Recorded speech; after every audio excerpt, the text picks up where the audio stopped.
children have you seen in your career as a pediatrician? I'm not looking for a specific number, we could ballpark it. Thousands. Have you testified as an expert before in the courts of Dallas County? Yes. In other jurisdictions as well? Yes. On few or many occasions? Many. In your practice as a pediatrician, and specifically as a child abuse pediatrician, have you had the occasion to deal with injured and sick children? Yes. Have those children sometimes been gravely ill? Yes. I want to talk to you specifically about brain development with regard to children and how their brains develop. Is it fair to say that children are not born with all the skills that adults are born with? Correct. But are there some things that are innate in the brain from birth? Yes, there's some primal reflexes. Tell us about those primal reflexes. Primitive reflexes. So the things that run our bodies are not even so our heart beats, we breathe. So there's a natural ability to eat, swallow air from the beginning, so you're not much too carefully. So there's a lot of things that your body just knows how to do, and then there's all the stuff that you learn how to do, like walking and talking and all that. Learn social cues. We're not Yes. born with that. True. But we're born with the ability for our body to function as it should. Yes. Now, you've never met Cedric Jackson Jr. Correct. Never treated him. Correct. Never viewed any medical records with regard to him. At this point, I would object to any testimony related to, from this point going forward, as it's my previous positions. The court recalls your previous objections, and they are overruled. You may proceed. I'm not sure if you answered my last question. You've never viewed any medical records with regard to him.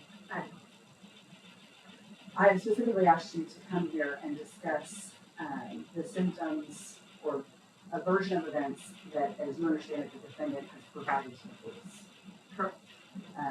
And did I actually play you a portion of that statement where he described those symptoms to the officer? Yes. Based on what you heard, do you have any opinions as to the condition of that child? Yes. And what are those opinions? It sounds like that child was not functioning normally, so not breathing normally, not responding normally. So there was a very sick child from the sound of it, and a child who hasn't had previous medical problems that would indicate a pretty significant change and likely significant issue with the brain function, because you're talking about those pretty basic brain functions of breathing and being alert to your environment. So, in essence, something was wrong with his brain. That's what it sounds like from his description, yes. Because he describes that the child. Well, I have to hear the full question. I'll read it.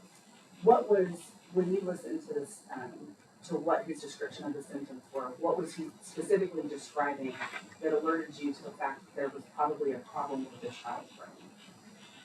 The first thing he mentioned is that he's not breathing normally. There's noisy sounds with his breathing, which is often a sign that you're struggling to breathe. Combine that with he started throwing up and he wasn't responding to the person speaking. So there was some disconnect there. It wasn't just a kid who had a lung infection, isn't breathing well, because they're alert and they're trying to communicate with the person with their environment.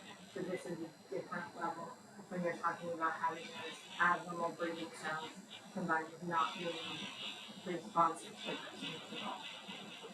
And what would cause the child's brain to not function in a manner where they could breathe, clear their own airway, communicate with the person who is attempting to assist them? A huge variety of things. So severe infection, meningitis, encephalitis, You can have a brain hemorrhage from an abnormal vessel. You could have a traumatic event that causes a brain hemorrhage. You could have a tumor somewhere. Like there's a variety of things that could be in the brain, but there's some indication that brain is not functioning appropriately. With the things that you described, the severe infection, encephalitis or meningitis, would there be other symptoms besides what was described in that video? Usually those kids are sick before, so there's fever, there's lethargy, there's other things that would lead up to that. You may.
You may proceed.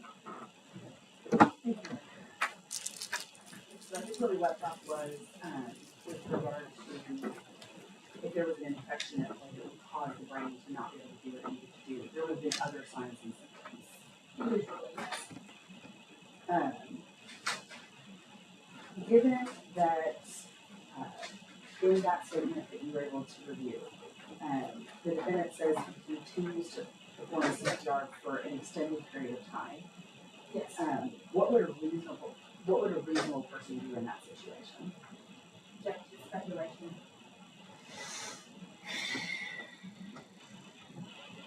I'll overrule that objection. Call the criminal. Your Honor, I believe it also calls for legal conclusion.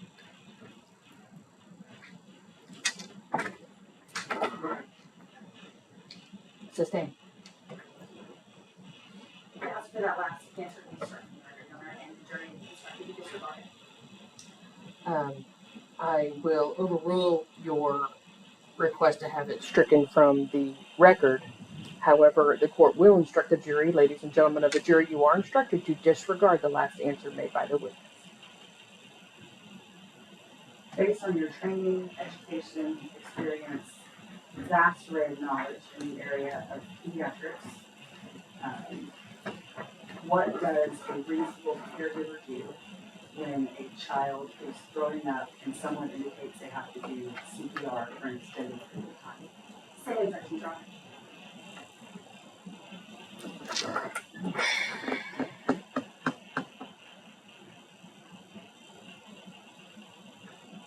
Sustain. Dr. Have you had the occasion to perform CPR? Yes. You're a trained doctor. You know exactly what you're doing. Yes. And if you had to perform CPR, would you rely on yourself alone? No. What would you do? Alcohol. Is that what you Objections are relevant at this point, right? Overruled. What she would do. Overruled. Is that what you have also seen in your practice? Yes.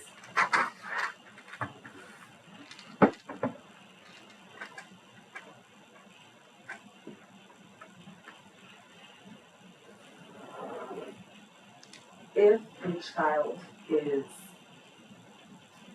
throwing up, unable to clear their airway, making these sounds that at least seem to indicate based on the interview that the child wasn't breathing regularly, and that individual performed CPR for an extended period of time in 2 separate rooms, as it's described, what is the result of that prolonged exposure with just him doing something and failing to go forward with calling 911 or getting to a medical facility? What is the result of that? It's all for speculation. Objection. She can answer if she has a professional opinion.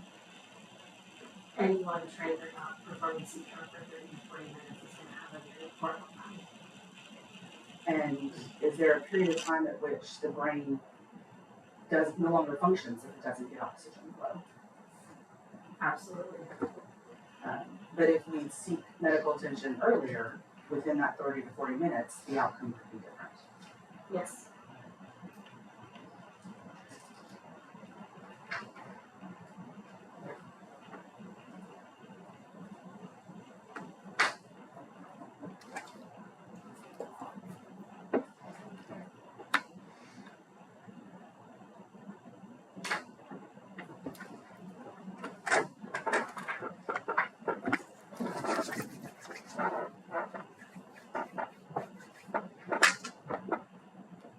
Why does prolonged CPR matter? Why does it make a difference if you do it for a short time or a long time? If we do it for a short time and get circulation back, that's much better prognosis. But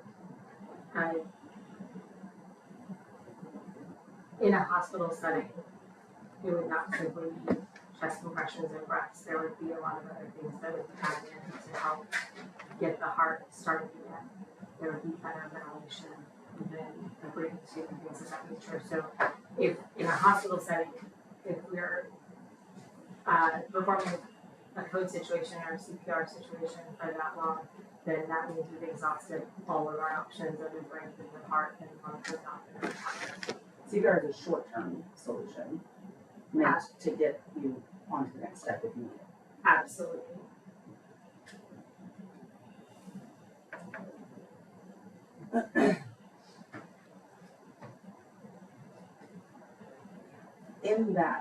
In his description of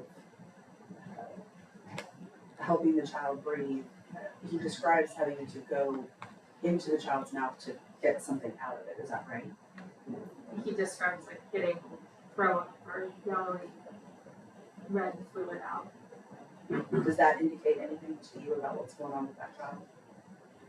So he's not protecting his airway. He's throwing up. It's hard to say if he was throwing up initially or if when you blow or breathe into their mouth and nose, you inflate both their lungs and their stomach. That's going to happen. And so pushing air into the stomach and then pounding is going to make that all come back up if they're not doing anything to stop it. And when you testified earlier that you would call for help, is that just like, hey, come help me? Or are you talking about medical? The medical help.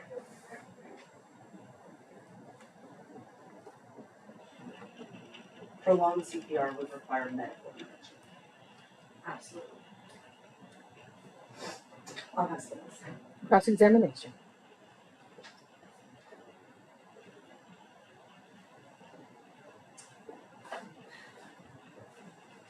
Doctor, you did not you or examine the child? No. You did not look at the autopsy? No. You did not talk to the medical examiner? No. What you have been given, well, on Monday, you were given some snippets of information and told us some opinions, and now today you're giving us additional opinions that we didn't know about until just now. Is that right? Like, we didn't, on Monday, we certainly didn't talk about prolonged CPR, did we? That did not come up on my end. Yeah, but now all of a sudden here we are with some prolonged CPR opinions. Is that right? I was asked questions about that. Yes, today, not Monday. And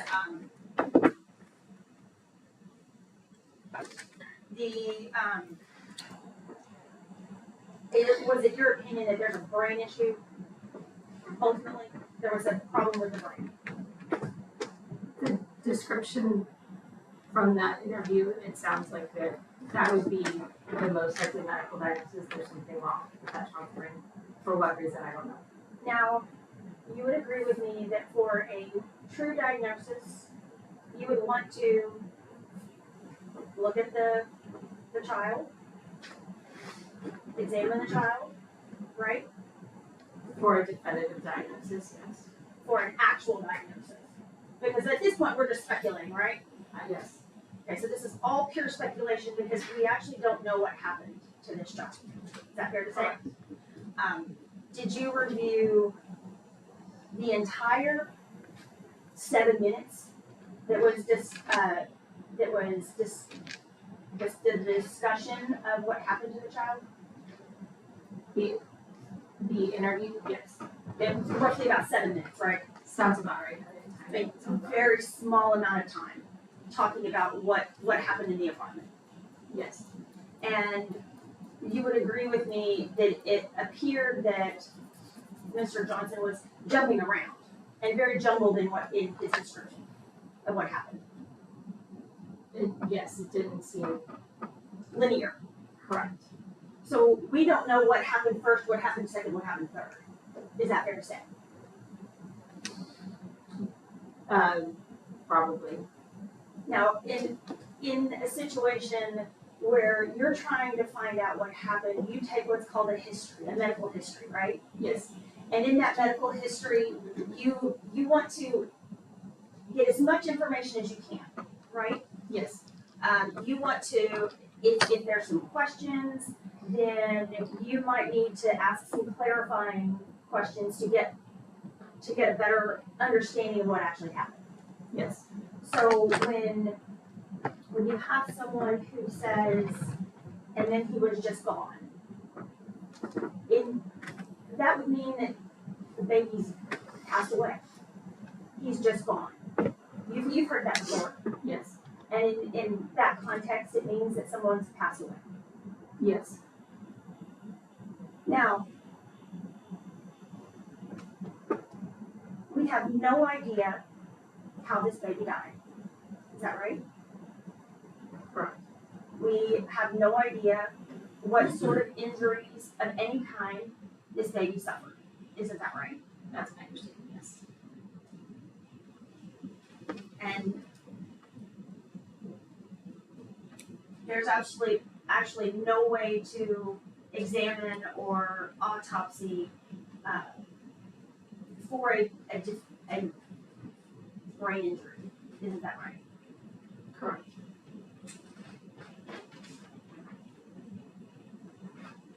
You talked a little bit about CPR and training. You're a medical doctor, Yes. and you understand lack of oxygen, and you understand the medical, all the things that go along with that, right? Yes. You don't expect the average person on the street to understand what you understand. Is that right? To the depth of my understanding, no.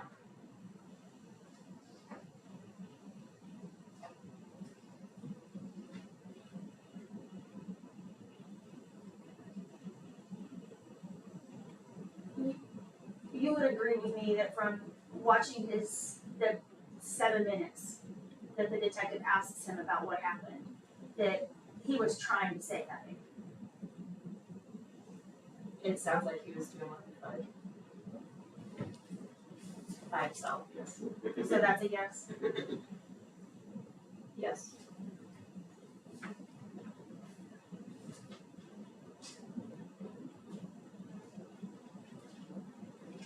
Has the witness.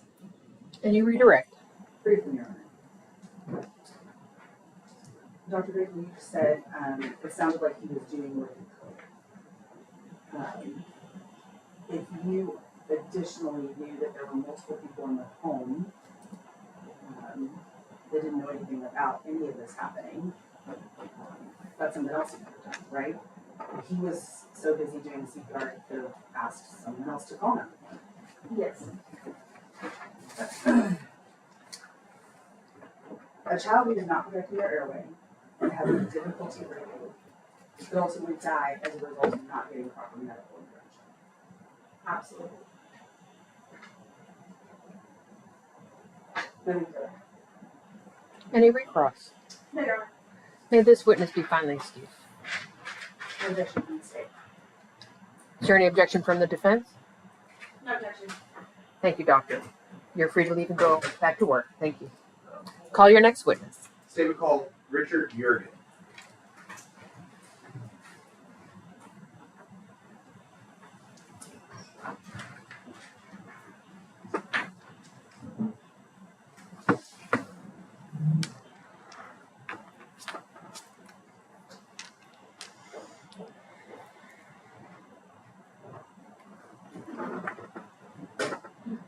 Sir, if you would please stop and raise your right hand. Do you solemnly swear or affirm that the testimony you will give in this case will be the truth, the whole truth, and nothing but the truth? So help you God. Yes, ma'am. If you would please be seated. You may proceed. Thank you, Your Honor. Mr. Jurgen, could you please introduce yourself to the jury and spell your name for the court reporter? Richard Jurgen, Y-E-A-R-G-A-E. And Mr. Jurgen, what do you do for a living? I am the operations manager of the Hinton landfill And that Hinton landfill is where? in Rowlett. It's operated by the city of Rowlett. Okay. And that's in Dallas County? Yes, correct. That's in the state of Texas. Yes. Okay. And just so everyone is clear, what do you do at the landfill? I oversee the operations of the site of all the intake of the trash. How long have you been at the Hinton landfill for? August will be 15 years, and in my position now, August will be 10 years. Okay. So 10 years as the operations manager, but 15 years at the landfill. Correct. Is that 15 years the only experience you have with landfill? It is not. Could you tell the jury about that? I worked for the city of Dallas and Holmes landfill for 9.5 years. That's the main landfill off down 45, right? Correct. On 310. Okay. That's the main landfill that anybody in the city of Dallas that's where the trash is going for the most part. Correct. And yes, we all know we have to take our paints and stuff elsewhere, but that's generally where landfill stuff goes, right? Correct. Okay. And so you're the operations manager for a similar landfill in the city of Rowlett, but it's operated by Garland. Yes, correct. Okay. Is that, so you worked at McCombs Bluff before that? Is that your only experience as well? So McCombs Bluff, for how long was that? 9.5. So 9.5 years at McCombs Bluff, 15 at Hinton. Is that it? I've been around landfills all my life because my dad worked for the city of Dallas for 27.5 years. So I was always at work with him on the weekend when we go to lunch with my mom. And so I've been around landfills all my life. Could you tell us about how a landfill works? So when the trucks come in, we have now an automated scale for the big commercial trucks. So when they come in, they enter their truck number, their permit number, and they get a ticket. And then if it's a big hauler, then they have a contract with the city, so they get a lesser rate. So CWD is one of those. Republic is one of those connections. All these trucks that come in, they enter the type of waste they have and where the sources of waste is coming from, meaning the city where it's coming from, because we do not accept out of state waste. And then it goes to the working phase, and the spotters park the trucks, and then the dozers and compactors process the trash. And when you say dozers, bulldozer is another term that some people may have heard. Correct. Okay. And if I can back you up a little bit, just so that we all understand. So I put my trash out on the street, right? That's gonna be a city truck that's gonna come get it, most likely, right? Correct. Outside of my house. Like I've got one of those gray bins and blue bins or whatever, and I put those out. The city vehicle is gonna come get that, right? If it's operated by the city, yes. Okay. But if, let's say, I want to Papa John's or something, right? And there's a dumpster out back so I can throw all my trash away. Does the city come get that? No. No. What happens in that situation? That is a commercial contract with the business owner. Okay. And so a commercial company, like you were naming some of them, Republic, CWD, right? That are different companies that would come and pick up that dumpster, right? Correct. And so Papa John's will throw their trash in a dumpster. Another business will come and the people that own the business of trash collecting will collect the trash. Yes. Is there, and I don't know if the jury knows, but I would love it if you could explain different kinds of trash vehicles. What that is.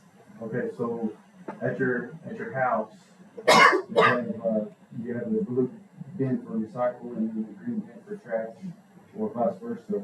And that's going to be an ASL, what they call an ASL, automatic side loader, meaning it's, some people call it a one-arm bandit. It picks up the trash and dumps it into the truck, like that. And then on the business side, apartment complexes and businesses, they most of the time they have a front load truck where it has forks on the front and it picks up the dumpster and dumps it in the top of the truck. And then they have also roll-off trucks with a compactor can. And what I mean by that is the truck swaps out cans. They have open top cans and then they have compactor cans that are some businesses like grocery stores and stuff like that, restaurants, they have the compactor can for the roll-off trucks. Okay. And you're a man, first witness? You may. Okay. I am going to show you a few exhibits.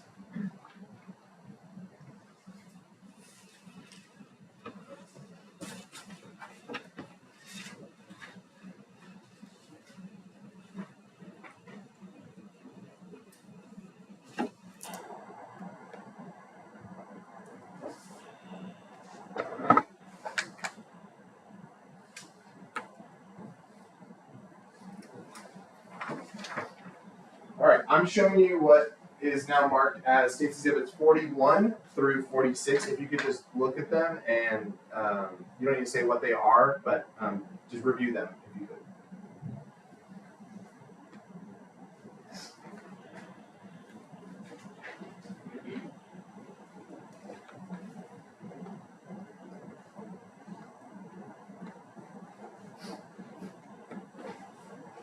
Okay.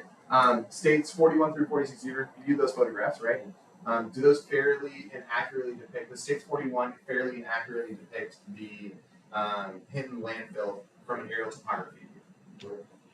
Have I, and you provided this document to us, right? Have I changed this document at all other than to add a States Exhibit sticker on it? No. Okay, and then States 42 through 46, are these pictures of the instrumentation of what happens at the landfill? Correct. These are not taken from that day. These were actually taken more recently than that when we came out to visit you, right? Correct. But these would have been similar instruments, and this would have been what it pretty much looked like back then too. Correct. Okay. And do these fairly and accurately depict the instrumentation of the garden landfill? Correct. Or hidden landfill, sorry. Have I changed them in any way, shape, or form other than to add States Exhibit stickers? Okay. I'd offer States 41 through 46 at this time for all purposes. Tendering the defense for objection. Here, I have the same 3 objections for all of the, I didn't do all of them. I just did 41 through 46 so far. same 3 objections. The court recalls your objections. They are overruled. States Exhibits 41 through 46 are admitted for all purposes. Permission to publish it? You may. Okay. So let's show the jury what I'm talking about when I say States 41 here is that aerial topography view, right?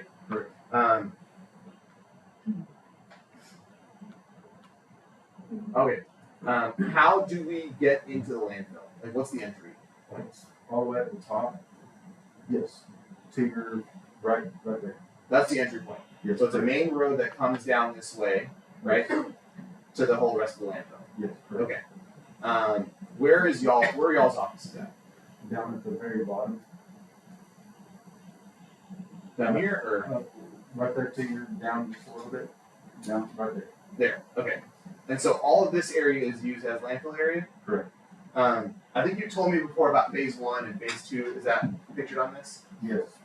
The phase 1 is the area that you see there now. This? Yes. Okay. And then phase 2 is at the other end, and then right there, and that's 71 acres or so right there. Okay. And then at the top is phase 3. This area up here. Correct. Okay. And so we've got, it looks like, if we zoom in some more, there are, what are these numbers on the side here? Those are northing and easting numbers What does that mean? for positioning. Okay. Coordinates. Yes, coordinates. Yes. Okay. And why is that important? That is important because it's a state rule and regulation actually that every day, wherever you go, you have to record where you bury the trash at any landfill in Texas. So we have coordinates on a 100-foot setting. So we have letters that run one direction every 100 foot, and it changes each letter. And then we have numbers every 100 foot. It changes each number. And they start at 32-ish and then go up to 61, where we are now. And the letters start at A all the way to triple G. Goes through the full alphabet and starts over with triple letters.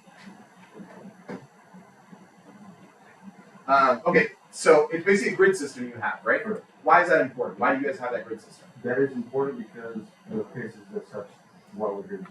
Okay. And before we get to that, let me also, you talked about a front loader, so let me show State Exhibit 42. I'll zoom out here. What are we looking at here? This is a front loader truck, same style truck that emptied the apartment complex.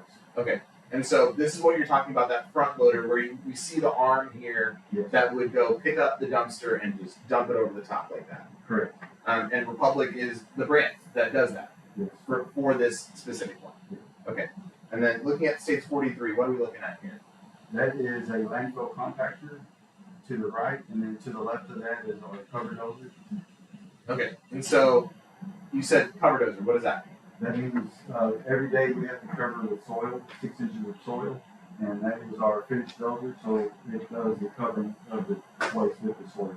Okay. And so just so that the jury understands a little bit, you take your trash to a landfill, you just put it in, I don't know, you just dump it, right? Yeah. You put it somewhere, and then we leave, right? Us regular people, we leave. Yes. What do you guys do once we leave?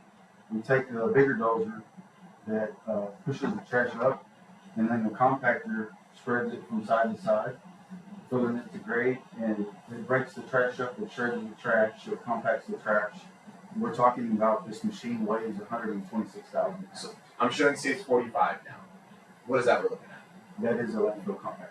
Okay, and that's that compactor you were talking about. Correct. And then 46, what are we looking at there? There is the compactor wheels, and each wheel has 72-ish spikes on it, and it also has wheel cleaners. Okay, and so it breaks all that stuff down Correct. and compacts it better so that you guys can pack the trash. Yes. So I'm going to ask a question, and I'll show you States 44 as well. What's that? What are we looking at there? States 44. That is our tipping floor. So from transfer truck operated by the city, and then you have a couple of roll-off trucks in there and a couple of real-over trucks in there as well. You said, say those words again one more time. Transfer trucks, which is the 18-wheelers, they're operated by the city of Garland, and then we have a rear loader truck, and then Rear loader, is that what you're Yes. saying? Okay. So it's loaded from the rear of the truck, As opposed to the front loader, which is what we saw Correct. earlier. Okay, a rear loader truck? and then we have a couple of roll-off trucks. Roll-off trucks. Okay, and what does that mean? The roll-off trucks is where they roll off the can at one business and then pick up another can from a different business, and they have different style cans. And so when you say can, what do you mean by can? The container that the waste is in. Okay. And these are all terms that you guys use in your landfill sciences. Correct. Okay. Okay. And so I'm also going to ask you another interesting fact about it.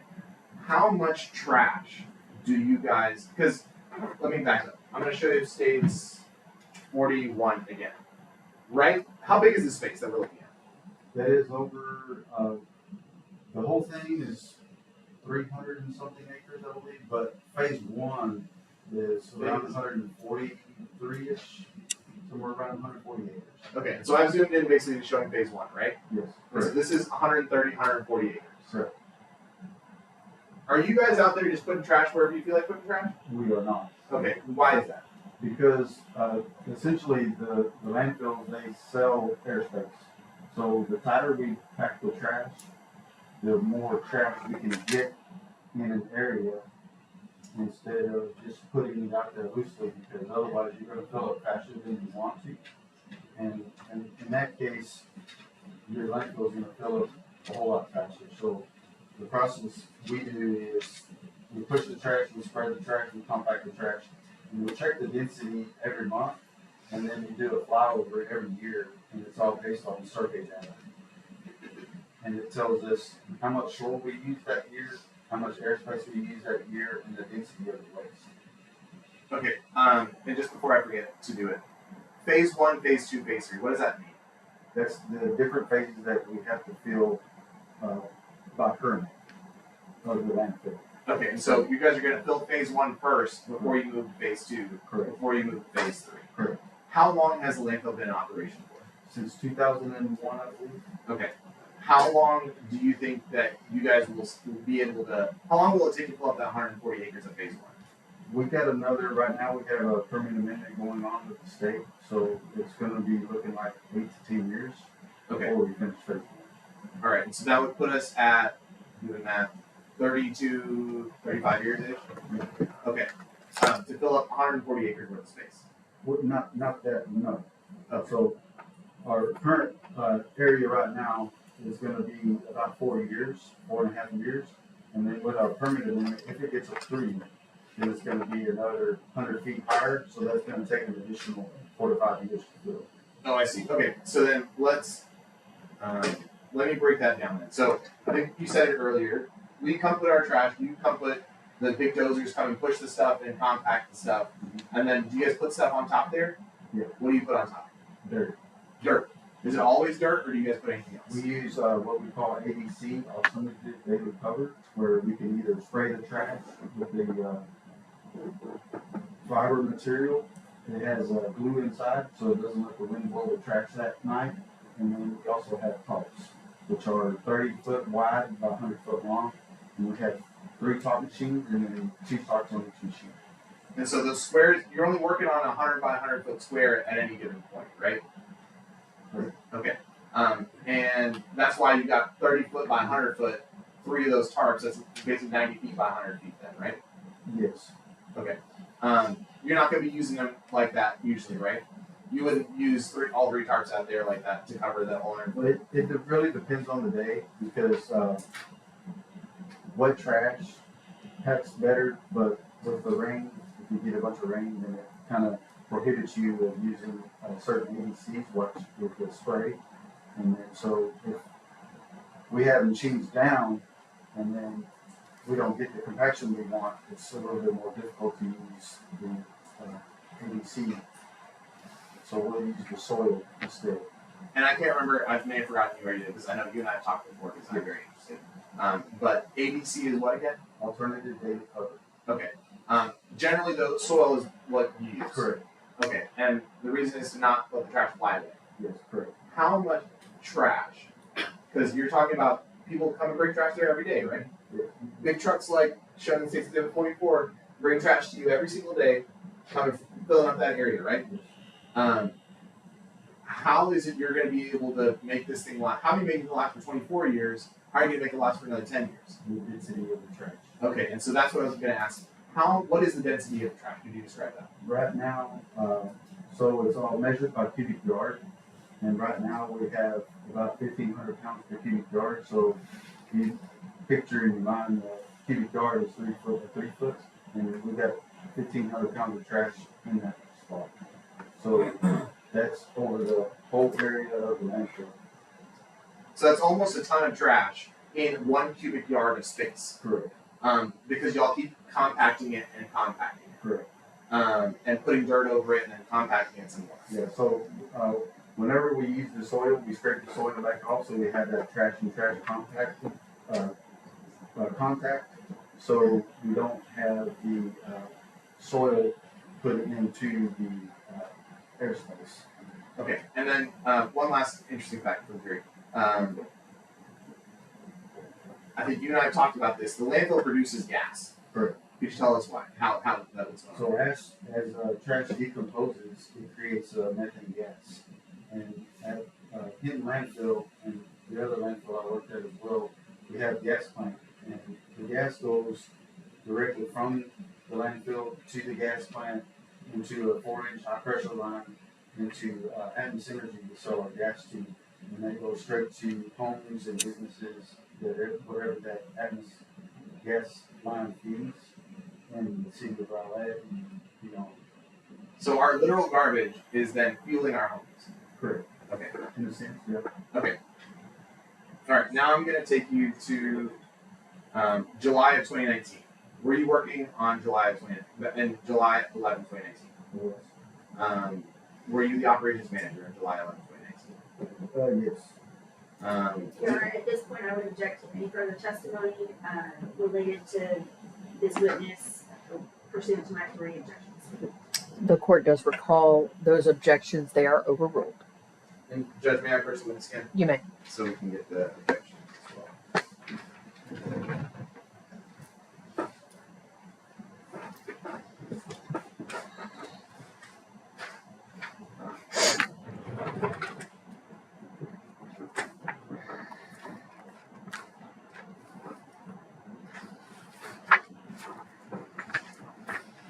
I am showing you what is now marked as Exhibits 47 and 52. Your best not to show the jury and to review them.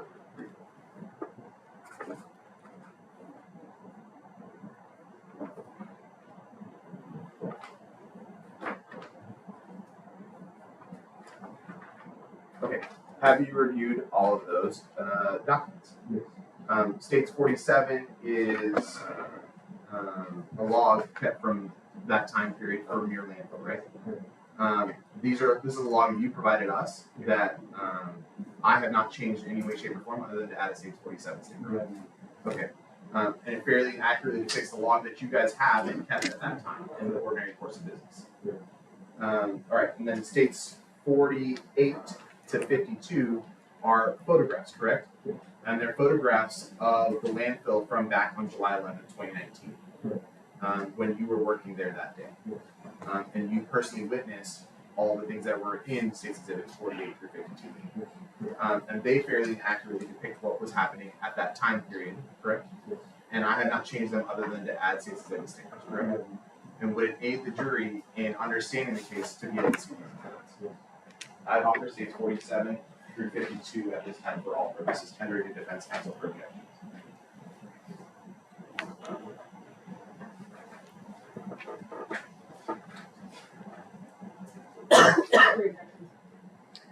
The court recalls those 3 objections and they are overruled. Okay.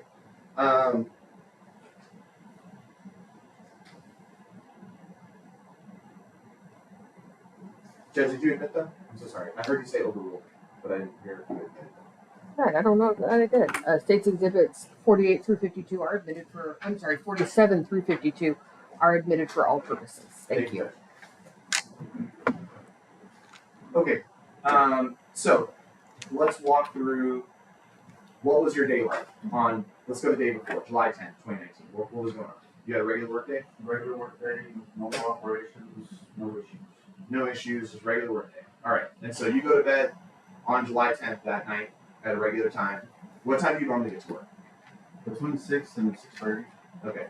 What time does the landfill normally At 7 o'clock. Okay. And so you like to get there a little bit early just to make sure everything's going to work okay for everybody by the time it opens. Yes. Are there other people there with you at that time when you get there at 6:30? Yes. Operators, heavy equipment operators. Okay. And what are they doing at that time? They're prepping their machine, getting their machines checked out for the pre-trip inspection, checking the oils, checking the fluids, and making sure everything's good to go. Okay, and so talk to us about July 11th. What happened? July 11th, 2019. What happened that day? I received a phone call pretty early in the morning. It was in the 5 o'clock hour. Do you remember who that phone call was from? I do not. Okay, so you received a phone call, and what did that phone call tell you you had to do? There was detectives at the front gate, and they needed to speak with us. Detectives at the front gate of what? The landfill. Okay, so there were detectives at the front gate of the landfill, and they needed to speak to you. Do you remember about what time that was? It was around 5:15ish, from what I remember. Okay, so then what did you do at that point? I went straight to work, got dressed, and went straight to work. Okay, you got to work before your normal work hours. Correct. And what happened at that point? Went to the front gate, and there was four vehicles there, and I escorted them back to our office and sat in the conference room. Okay, and they told you what the situation was, and based on what they told you, what did you do? I went and looked at the cover log to make sure everything was good with that, and where we was with the trash the day before. Permission to publish exhibits, Judge. I'll say before the more visual ones are coming. All right, thank you. Stage 47 is that cover log, right? Yes, Okay. This is a log that you guys keep. correct. Why do you guys keep this log? Because it's a state regulation, state rule. Okay. And so based on that log, what's contained in this log? So what's contained in that log is our grid area, the amount of soil we used, and for that particular day, and rainfall and temperatures. So as we see, there's dates on the left, and then there's rainfall, and then there's daily temperatures, right? Why is that important? That's important for us because there are certain regulations that we have to go by whenever we get a certain amount of rain on what we inspect on the day. Also, if it was raining, you can't use the ABC like we were talking about earlier. Correct. So on these days where it's not raining, it's possible you guys could have been using ABC. Correct. But on days where it's raining, you're just using topsoil. Okay. All right. You see, facility was closed on July 7th. Are you guys closed on Sundays? Yes. Correct. But y'all were open July 4th, right? Yeah. Okay. All right. And so then we see soil amount, number of loads. What does all this mean? So that means the number of loads our dump trucks haul to the working sites for daily cover. Okay. So we see soil amount, number of loads. We see grid area. That's that what you were talking about earlier, right? Correct. So we see letters and numbers. That's your description of where y'all were working that day. Correct. What's the next thing? The next thing is T is thickness of the soil is 6 inches. State requirement. Okay. And so 6 inches, and then what's approximate elevation? Why do you have above? So above means that we're above the elevation of the waste for that particular day, meaning we're not at our limits of waste yet. Okay. What's the next thing? Fire subsoil. Who's that? Fire suppression soil, we have to keep 26 loads of dirt off to the side of the working place every day for fire suppression in case there's a fire at the working place. So do you guys? I see here like used for cover 5, 6, 12. What does that mean? That means some of they didn't haul enough daily cover, so we robbed a little bit of fire suppression soil to finish the daily cover. Okay. And then keeping going, grid area. What does int cover added? What does that That mean? means intermediate cover. So what that is whenever you're out of an area for 6 months or more, you have to go back and add an additional 6 inches of soil to where it's a total of 12 inches of soil. Okay. And so you were working in this looks like PPQQOOPP area, and then y'all were going back and adding soil to other areas. IINN, right? Okay, that's what that's basically saying. Mhm. All right, and then intermediate. So what's this inspection stuff? Intermediate cover inspection. What's that? So once a week we have to inspect for the intermediate cover and then the daily cover. So, and then after a half-inch rain or more, then we have to inspect the intermediate cover. And if we have any amount of rainfall, we have to inspect the daily cover. Okay. And then it looks like performed by, and then is that you who's going to do that, or is it somebody else who does that? Some of my signatures are initials are on there. So this one right here where it says R, that one's you? No, that's another employee. Okay. So mine is the ones to the right. These ones? Yes. Okay. And so you're the supervisor. So it's one of your workers is going to inspect it, and then you go supervise that. Yeah. If they're the one that filled the document out, and then I'll review what they filled out in that document, and then I'll initial to the side that everything was okay. And what does back page remark mean? On the back, they have notes on the back. Okay. So you go through your log, and we're looking for. So they tell you, hey, we need to go look at an area, and you know that you need to go look at the area from Wednesday, July 10th, right? Yes. So you already know where you need to go. You know there's no rain. You know it's 95 degrees outside, and then soil amount was 35. But you know exactly where you were that day, grid area, right? Yes. So you know exactly which grid you need to go back to. Yes. So what do you do at that point? I tell my crew that we're gonna go to a different area because of the situation that we have to take care of that has been come up for that particular day. Okay. So the situation that came up, what was it? About the investigators showing up saying that there was they had reason to believe that a baby was dumped at our landfill the day before. Okay. And so what's the first thing you did when that happens? What do you do now? I just go out there, I meet with them, and we go out there and look at that area, and then they had some cadaver dogs as well show up, and I think there was like 6 different dogs, and I showed them the area where we was for that particular day, the day before, and they run the dogs, and they hit it a little bit, and they switched the dogs just to make sure the dogs really didn't on anything other than. Okay. So let's look at states 48. That's the landfill was looking like back then in the area y'all were searching, correct? Correct. Okay. That's an example of, what would you call this machine? That's a backhoe Backhoe. Okay, and that's sitting on top of a trailer. Why is it sitting on top of a trailer? Because they brought it out just to assist with the operation. Okay, and so what's the actual operation that you had to do with that? We had to excavate the waste from the day before.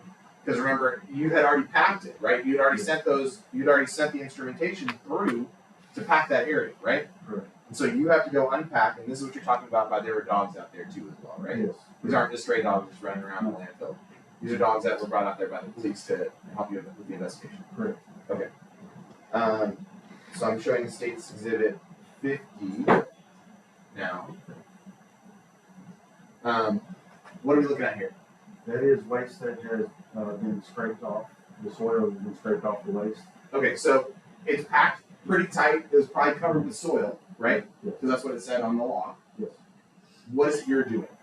We're in the dozers with the blade down, skimming the dirt 1 to 2 inches off at a time because we don't want to cut too much at one time. And so you're scraping off a layer, and then what happens? I drive the dozer down and I scoot over and view wherever I scraped to inspect, and then my operator was on the other side and he was doing the same exact thing. Okay. And so y'all are scraping off layers, and then just like, are y'all going crazy with these dozers, or are y'all being careful? We're being careful. Okay. 1 to 2 inches of soil with a bulldozer seems like a very delicate operation. Yes, it is. I just based on being a boy and having played with coffee trucks when I was a kid, that's not really generally how I've imagined bulldozers working. No. Are y'all that delicate all the time, or are y'all more like, especially that day that we came out there and we took those pictures from states 40, 2 through 46, those, I mean, they were moving fast, right? They're moving fast, they're running fast, they're packing things fast, because you have to, right? Yes. Because they're a pile of trucks that are going to pile up on you otherwise, right? Yes, correct. Okay. And so,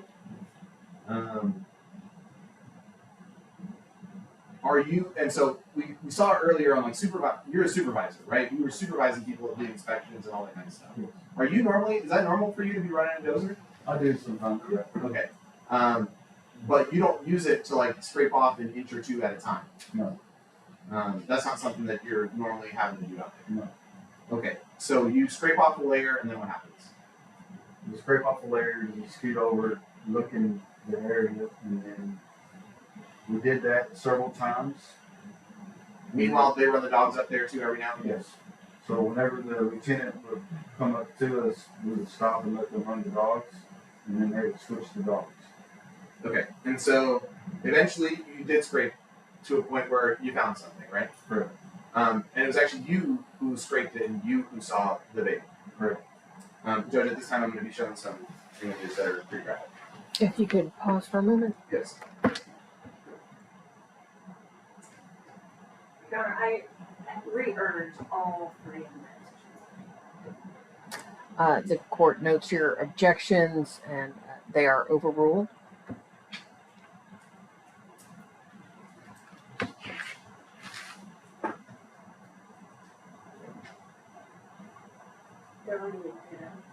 Can I see the attorneys?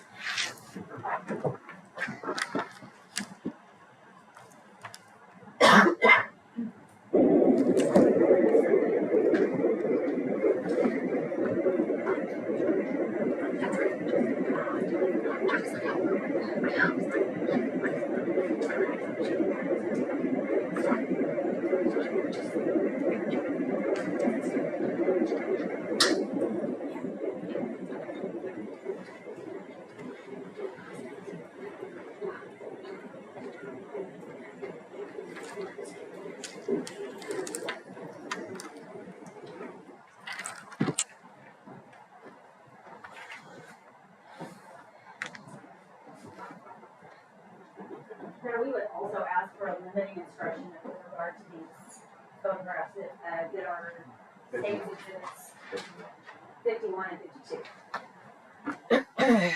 The court grants that request. All right, ladies and gentlemen of the jury. Testimony and photographs concerning the location and condition of the child's remains are admitted for the limited purpose of helping you determine whether any offense occurred. You may not consider this evidence for any other purpose. You must not let any emotional response to the evidence, such as the circumstances in which the remains were found or their condition, influence your consideration of the facts. Your decision must be based solely on the evidence presented and the law provided in the charge. You may proceed. Thank you, Judge. Okay, so you scrape off the layer, and finally you spot it, right? Before the dogs have spotted it, you spot this baby. Yes. I'm showing States Exhibit 51. In this image, there is part of the baby's body, correct? Correct. It's not very visible necessarily to everybody, but you can spot it. Right. That's because you've been working in a landfill for your whole life, basically. You've been able to spot things in the landfill your whole life this way. Correct. Okay. So I'm going to show a closer view. States Exhibit 52. Is that what you end up seeing? Yes. In this picture, in States Exhibit 52, are we looking at the body of a baby? Yes. Correct. You personally witnessed the recovery of this, correct? Yes. And you, just to be clear, it's not like part of the baby's body is being covered by trash in this situation, correct? There are parts of this baby's body that are missing, correct? Correct. In this situation, there looks like we're missing the head of the baby. Correct. It looks like we're missing maybe the arm, one of the left arm of the baby. Correct. And that is, to be clear, could have been from the instrumentation, right? Yes. Because as we showed earlier, this is the instrumentation that you have to use to be able to compact 1,500 pounds of trash into 1 cubic yard. Correct. Or else you can't do that. Or else this landfill won't work. Correct. And so to do that, sometimes that instrumentation causes this kind of damage. Yes. Okay.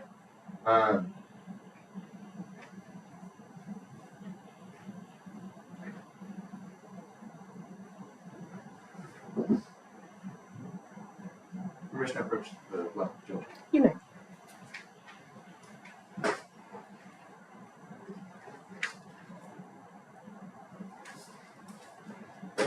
Okay. Judge, I offer States 53, which is a stipulation between the state and the defense as to the remains that were found in the landfill on July 11th. All right, ladies and gentlemen, the jury, I need to send you outside of the courtroom for just a few minutes, and hopefully we'll have you back in as soon as possible. Oh, thank you. Right.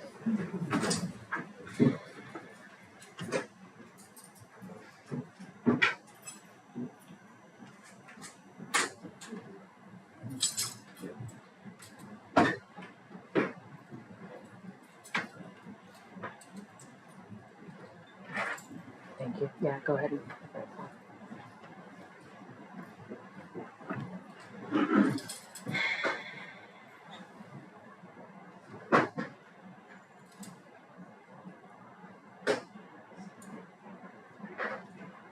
All right, you may be seated. And Mr. Is it Jurgen? Yes, ma'am. If you could wait in the DA workroom Yeah. for me. Thank you, sir.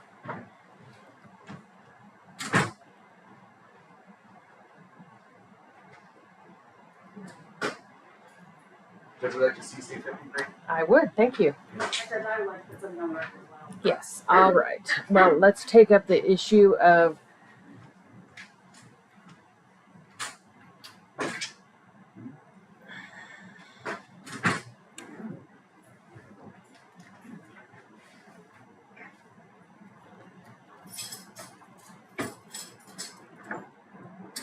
all right. I have the exhibit marked States Exhibit 53, the trial stipulation signed by Prosecutor Rachel Burris, Defense Attorney Stephanie Martin, and by Cedric Johnson. Mr. Johnson, I need to make sure that you understand what the stipulation means. And this, did you have you had a chance to read the stipulation? All right.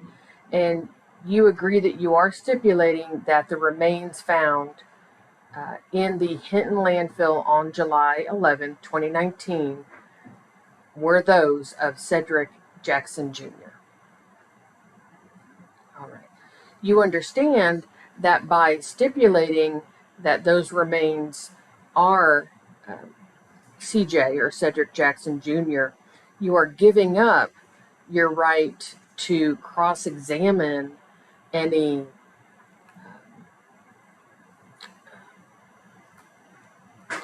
forensic autopsy doctor or DNA expert who could testify or maybe would or would not testify that those remains were Cedric Jackson Jr.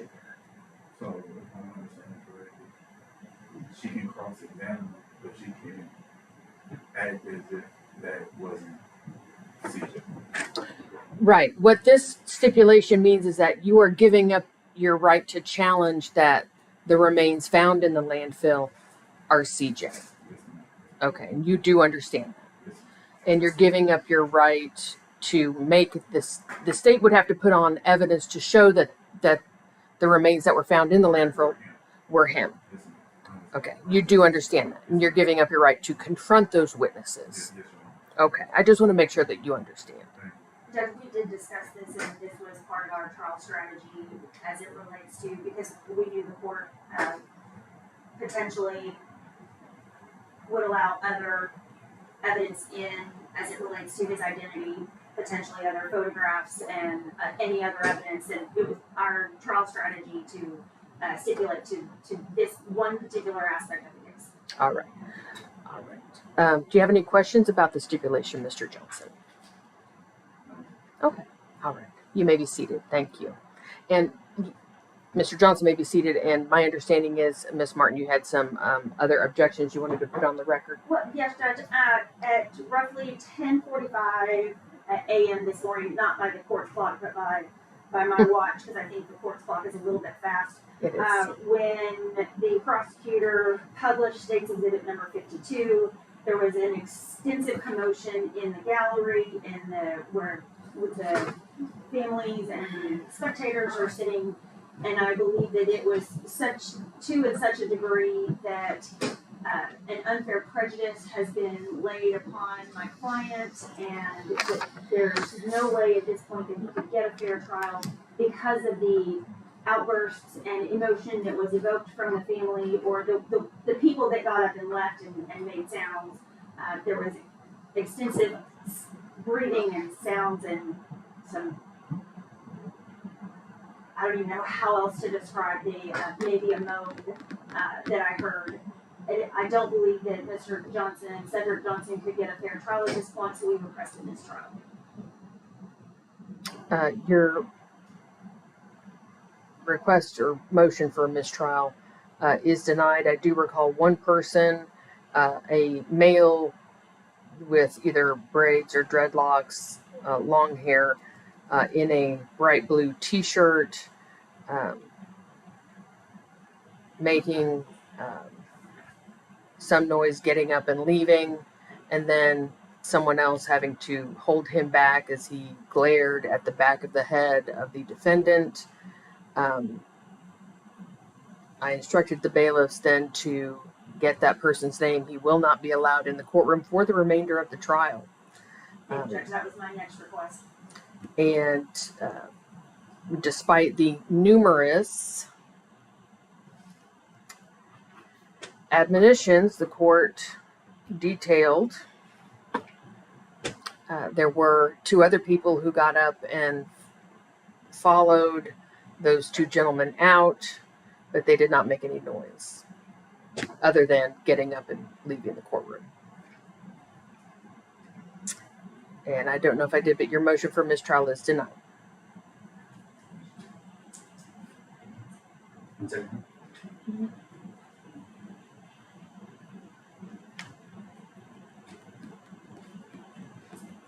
That's all for the court, Judge. Do you want me to instruct the jury to disregard any outbursts made by or action made by anyone in the gallery? I can do that. Yes, Your Honor. Okay. All right. I would also ask that you admonish the gallery one more time about the serious nature of this trial, this case, and the consequences that can happen. Yes. If the attorneys could be seated. Thank you. All right, ladies and gentlemen of the gallery. As I said earlier, these pictures are graphic and disturbing to see the remains of a child in this manner. They are disturbing to everyone in this courtroom. I understand. Actually, I can't understand the depth of your grief, truly. However, it is my job to make sure that each side gets a fair trial and to make sure that this trial continues without interruption or influence. So, if you cannot contain your emotions when looking at these pictures, you must leave the courtroom now. We're not going to have any more outbursts or people being upset and leaving quickly. And if you leave now, then you can come back later. Sir, you had a question? Judge, I was going to also clarify. I don't plan on showing those two images again. Okay. But I do All right. expect that when the medical examiner testifies, there will be another couple images. Yes. Will there be descriptions from this witness, Mr. Yergin, about what he experienced or saw? I might ask him, but I shouldn't have to show the pictures anymore. All right. I may ask him about his experience. But All right. If you can't handle it, his talking about what happened in his experience, then you have to leave. It is just that simple. Okay? Thank you very much. And Your Honor, I would object to any testimony about Mr. Yergin's experience as it relates to this is completely not relevant to whether or not Cedric Johnson committed the offense of injury to a child. And it's 403. Completely different issue.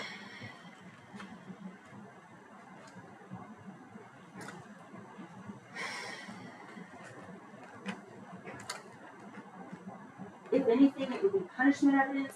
It is absolutely not relevant to whether or not Cedric Johnson committed an offense. You make an objection if and when there's a question asked that you think goes into 403. Yes, Your Honor. Okay. We're having a few moments so that I can Yes. further conversation. All right, and we'll take a 3-minute break. All right. Thank you. And I have State's Exhibit 53. Let's go off the record. Did Mr. Anderson review this? That's a good point. Because I don't think so. Because I wouldn't.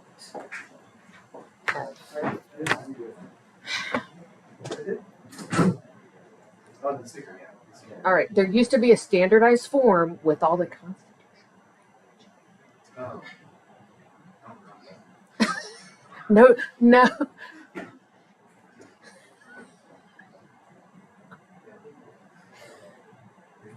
I know. Y'all don't know what you don't know. Yes, of course. We are live streaming, just so you know.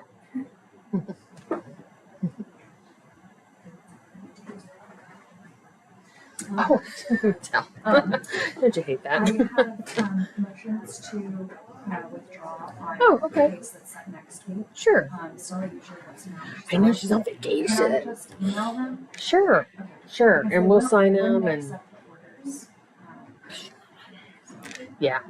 Email it. You have my email? Yeah. Okay. Email them to me and I'll when they go out to deliberate, I'll pull them up and sign them and get them to the clerks. I want to have the same hairstylist. Oh, you go to Michelle? I've been going to her since she was like 21. So I have a hairstylist who I have been going to Mhm. since she was 21. Since I was in law school, Mhm. I didn't know if we were together. Mhm. She was like staring out. It was Mhm. great. Just terrible. Oh, I know. She's And I went fabulous. 15 years and like she retired. Yeah, that's true. I was Had like, like 30 years. And so Mm-hmm. fine job, but I love her. She is. She's a genius. She speaks very highly. Well, I love her too. Her and Rick. Rick used to cut my hair way back in the day. I don't Mm-hmm. so much about it, but You have gorgeous hair. thank you. You don't have to worry about a haircut. Whereas I have 3 hairs per foot on my head, so every little counts. Yeah, Mhm. I do. I really like that. So, It is great. I love it too. They're great people. well, I'll Thank you. know. Mm-hmm. All right.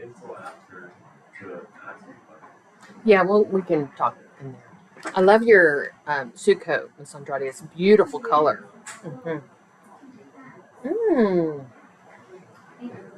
There is a TJ Maxx off Preston Road, north of Spring Valley, and it has big designers. Whoever manages that location has an in with somebody because they buy like you can find, like Chloe and I mean like big designers. No. This one is north of Spring Valley, off of Preston. So you gotta travel a little bit up there. Is it a Marshalls or TJ Maxx? No, it's the one that you go down in the tunnel, right? Mm-mm. Oh, okay. Then that's Marshall's outside. Okay, no, this is the TJ Maxx up there. In the Preston. No, it's north of Spring Valley, so it's It's north of further LBJ. Yeah. It's further. Oh, okay. All right, I'm gonna use the facility, then I'll be right back. Okay.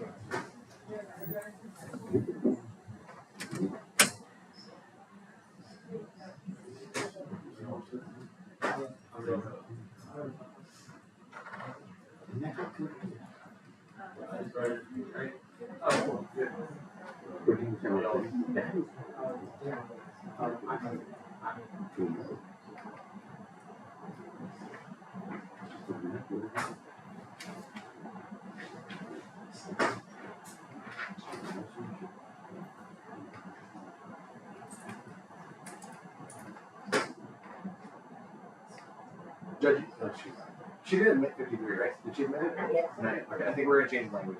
Then. Maybe.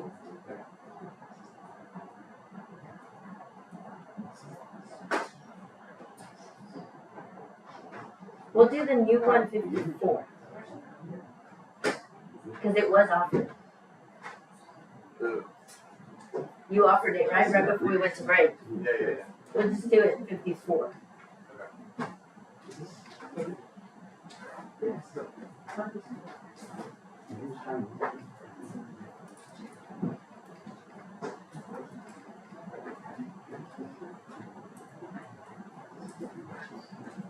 trash like that. I saw trash.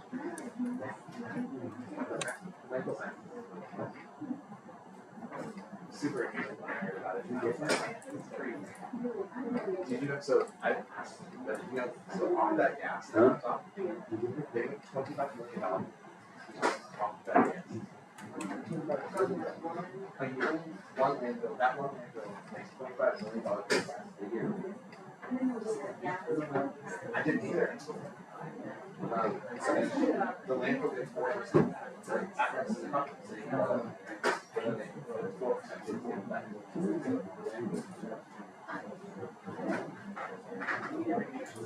Correct. Like, you are providing the trash, you are storing the trash, you are creating the gas, and you only get 4%. All they're doing is selling it. I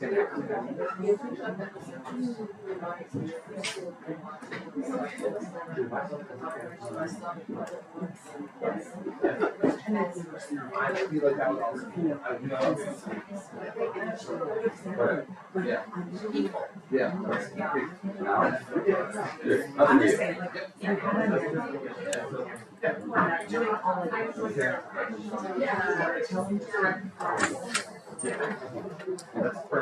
Oh, you may be seated. Thank you. All right, let's. Well, we lost our bailiffs. I believe they're still dealing with the issue. Oh. Oh. Okay. He wants to come back in?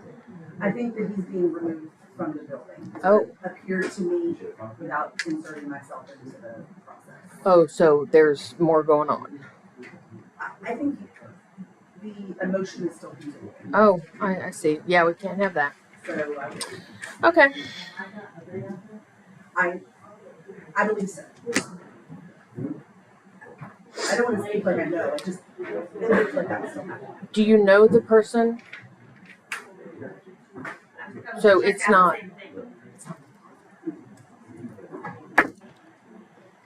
Okay.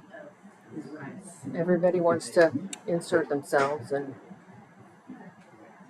I had additional conversations. I appreciate that. But it was really just the guy.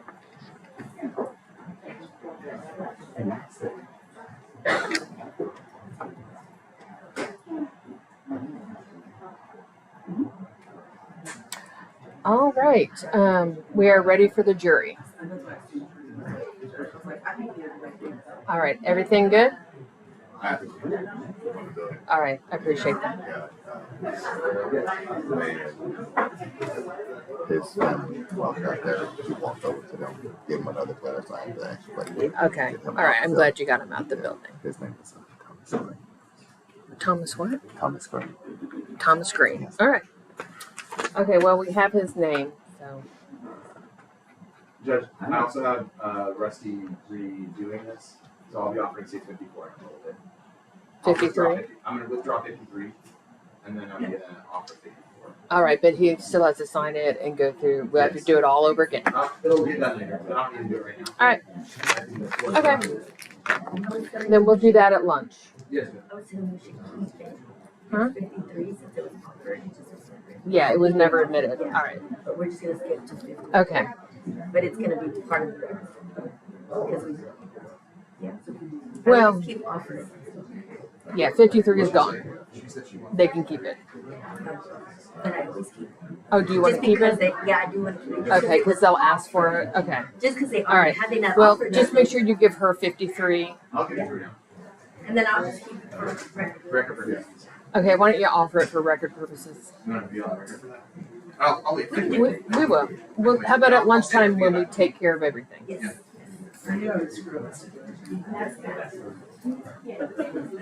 It was just I know, you guys are in trial mode. He needed to do it for you. All right, we're ready for the jury. All right, thank you. Mr. Zacharias, you are a very fast talker. You seem entertained. Oh, the gas bill. What number is he up to? 53. No, net worth. Oh, I 1,068,000. I think the fastest I got clocked was 412. Really? Yeah. I'm not even looking I bet my husband and my daughter, they are, I can't remember.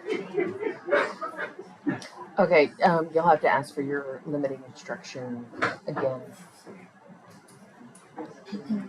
Judge, you want to get on the record? That's what I was told. You Off to the ask. record. That's what you were staring at me. I'm like, "Did I do something?" I know. He's like, I'm told to do it at a different time.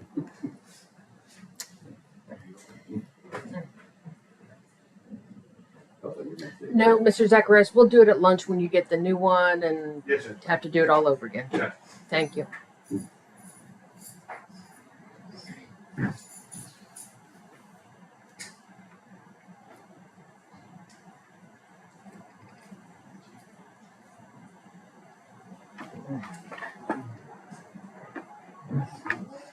Whose phone is going off? Leave the courtroom immediately. Leave the courtroom. Whose phone was going off? Who?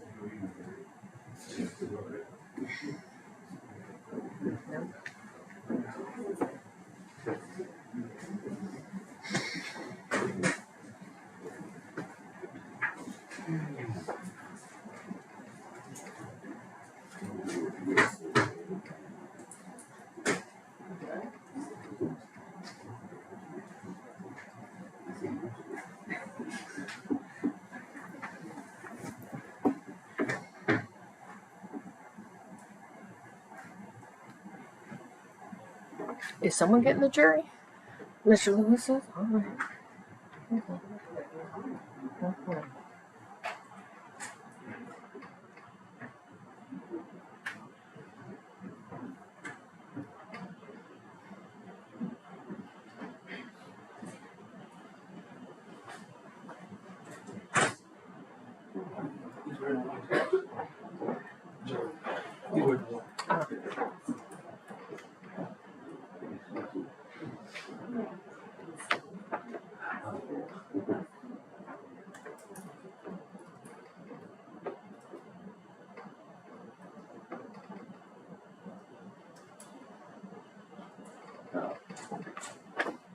We're ready.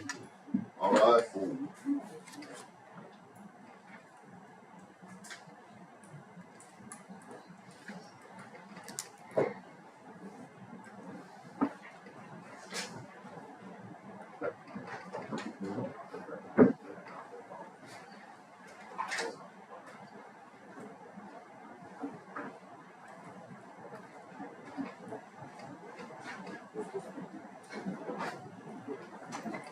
You may be seated.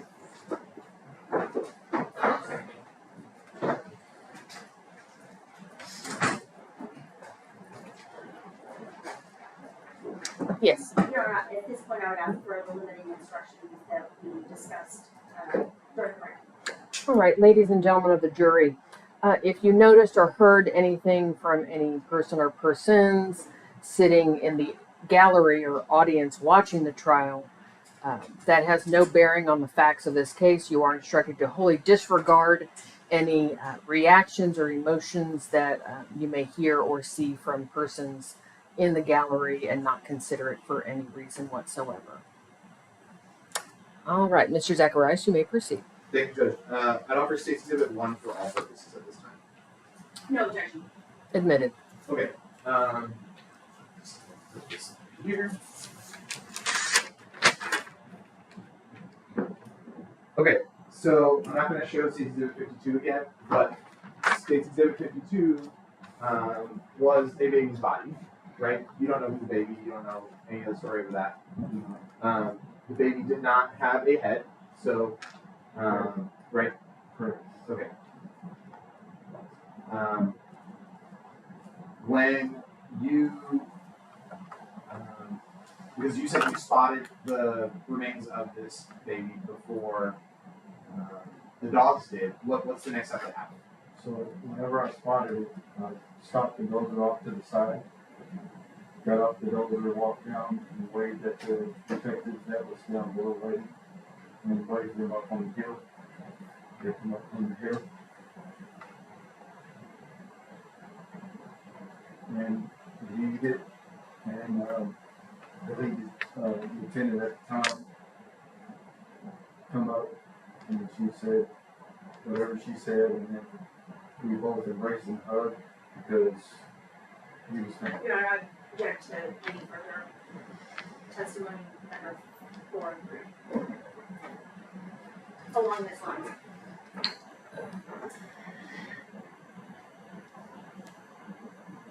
Well, if there is a question regarding any forward through, please make your objection at that time.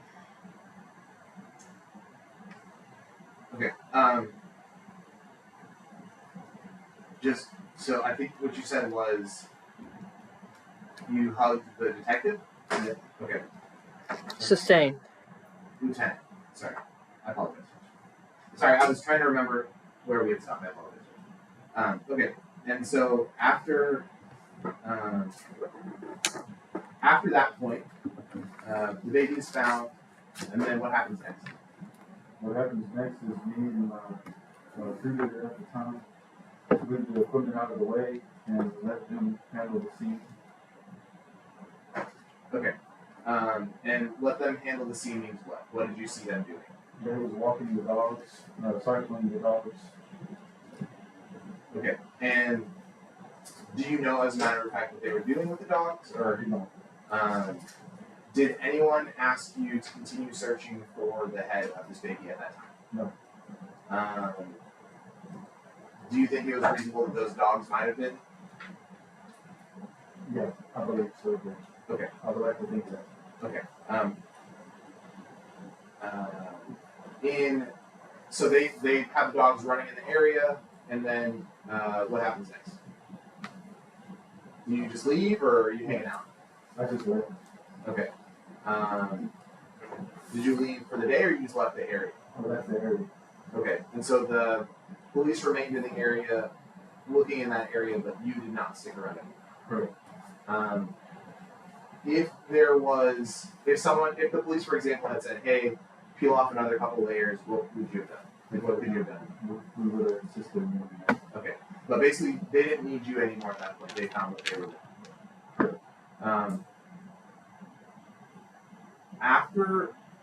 At some point, someone comes out there and collects the remains of this baby, right? Yes. After that, what happens? Do y'all just leave it exactly as is, or what happens?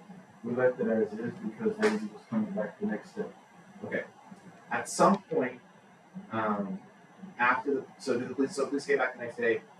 Were you there that day? Yes. Okay. Did you assist in that investigation? No. Okay.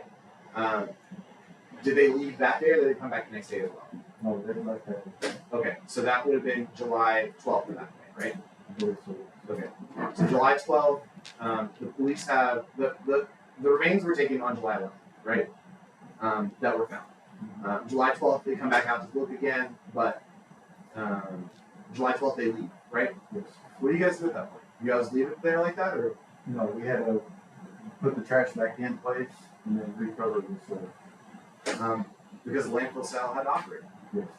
You had to put the trash back where that baby's body was found. Yes, correct.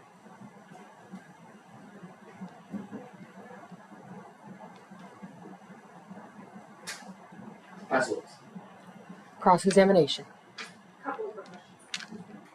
Sir, do you get a lot of foot traffic out of the landfill? No. People don't come out there. No, it's a restricted access site, so if you don't have trash or have any other business with the site, you are not allowed. And would you agree with me that almost nobody knows how y'all manage the trash up there? Yes, correct. And nobody would have any idea that the way y'all compact and spread out the trash. Correct. Nobody could ever imagine something like that happening. The way y'all do things. No. Thank you. I'll pass it on. Sorry, very briefly, Judge. You may. How old are you? I'm 47. 47. And you said you've been working at a landfill since you were a kid with your dad. Basically, yeah. Had you ever had to look for a baby's body? Objection, Your Honor. Relevance 403. Sustained. The process, the reason I'm asking, I'm not asking that question yet, but the process that you had to take, is that a process you Excuse had me, whose phone is being alerted? Ma'am, you are excluded from the courtroom. You cannot come back in.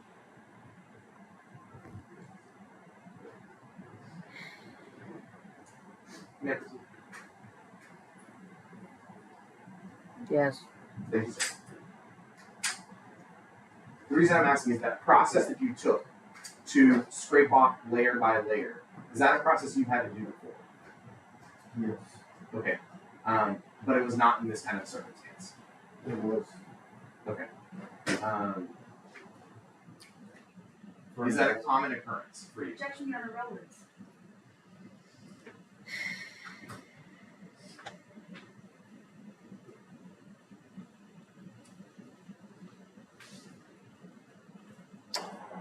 Sustained. Last witness. Nothing further from this witness. Your Honor. May this witness be finally excused. Yes, Judge. Thank you, sir. You're free to leave and go about your business. Thank Sorry, that's, I believe Mr. Yergin wanted to hang out, so I was hoping. No, objection to that, Your Honor. All right. He's been released from. you. You're free to sit in the courtroom if you want to watch. Thank you. All right.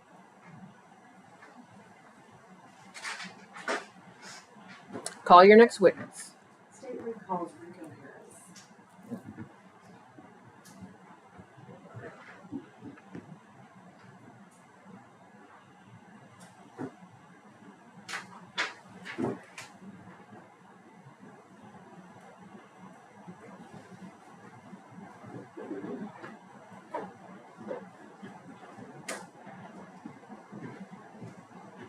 Good morning, sir.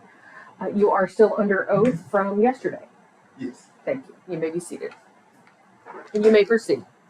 Thank you, Your Honor. Sergeant Harris, you are one of the same Sergeant Rico Harris this jury saw yesterday. Yes. And I asked you back here because I forgot to ask you a couple questions, right? So we talked about. Correct. So going back to July 11th, I think where we ended was that you went back to the office. You had been up a really, really long time at that point. So another team went to the landfill, and I think you went and got like a couple hours sleep. Correct. That didn't end your investigation. Additionally, did you do, what are you doing at that point as the detective with all the things that have been gathered and the evidence that you have? At that point, we just make sure we collect all the evidence, put everything together, make sure we execute all the search warrants we need, talk to any witnesses who may have heard or saw something else, any follow-ups. I did receive some phone calls from family members making statements about the case, and at that point, filed the case. And once the case is filed, there may be some additional follow-up that may be done. And some of that additional follow-up, does that happen after things are analyzed? Correct. And is it your job as the detective to make sure evidence does get analyzed if it requires any additional testing, either through an exam on electronic or a DNA exam or fingerprints or anything like that? Correct. And did you ask for items to be tested for some of those things? I'm sorry. Okay.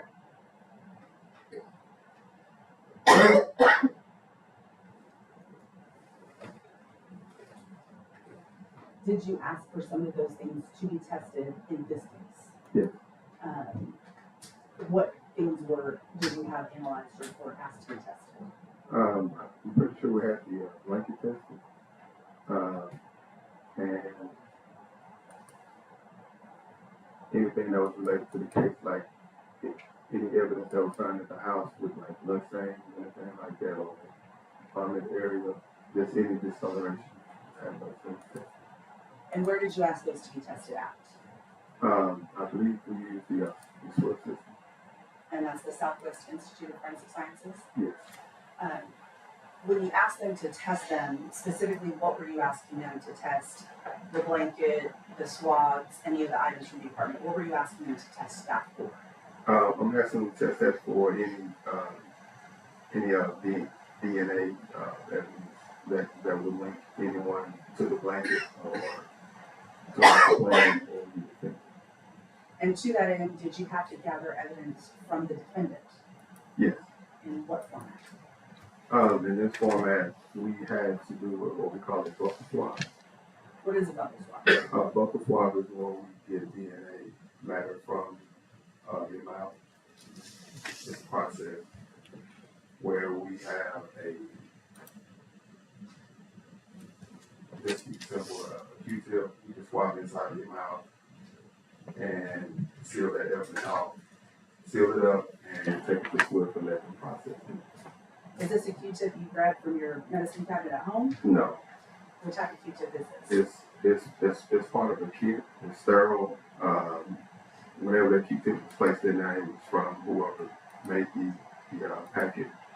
So that way there should be any cross-contamination. And did you, in fact, get a buccal swab from the defendant in this case? Yes. And did you follow the procedures in taking that buccal swab? Yes. Used a sterile Q-tip, sealed it. Yes. And then where did you do with it at that point? I immediately took that to Swift and placed it there so they can process it. Gave it to the evidence registrar for them to log in? Yes.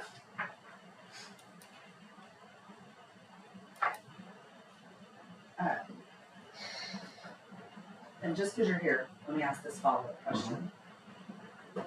Going back to the defendant going to headquarters, how did he get to headquarters on July 10th? On July 11th?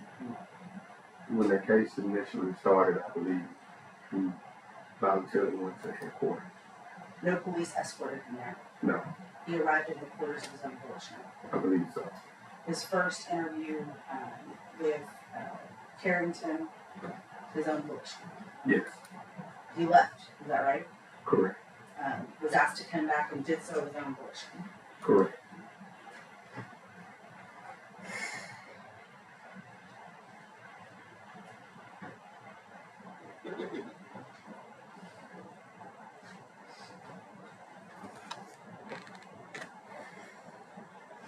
Pass this. You may. Sergeant Harris, since you left yesterday and came back today, have you had any conversations with any of the other witnesses? No. Okay. Now, when you get the people's names and dates of birth and addresses, right? Yes. When you talk to them. Correct. And Cedric Johnson, when he talked to you, was 28 years old. Is that right? Yes. Okay. And would you agree with me that when people are in stressful situations, sometimes their interpretation of time can be skewed? Yes. People are not necessarily thinking clearly. Yes. Is there some protocols that when officers are involved in certain situations that y'all don't even interview them until a couple of days later? Is that right? Yes. So that they have time to process what's happened and really think about it. Yes. Okay. And in this situation, we're in a hurry, so we're trying to find a baby. Correct. So Cedric Johnson's comes in first time and then comes in on that second time, but he's by the hour and 40-something minute mark, he's under arrest. He's not leaving, right? Correct. And they told you that he was under arrest. They told you before you walked in that he was under arrest? Correct. Okay. Nobody told you that he had asked for a lawyer? No. But they told you, okay, he's under arrest. Well, I was made aware that he had a warrant, so I figured that's what we was holding. Well, at that point, were there two officers outside the room? I believe, yes, I believe so. And that door locks from the outside. Mm-hmm. So, I mean, and in fact, when you got there, well, you watched the video, right? Yes, after. Yes. And I mean, when they walk him into the room, and in fact, you can hear the handcuffs go on him in the video at about 2 hours, 29 minutes, and 48 seconds. They tell him that they're going to put the handcuffs. Oh no, sorry. Let me go back.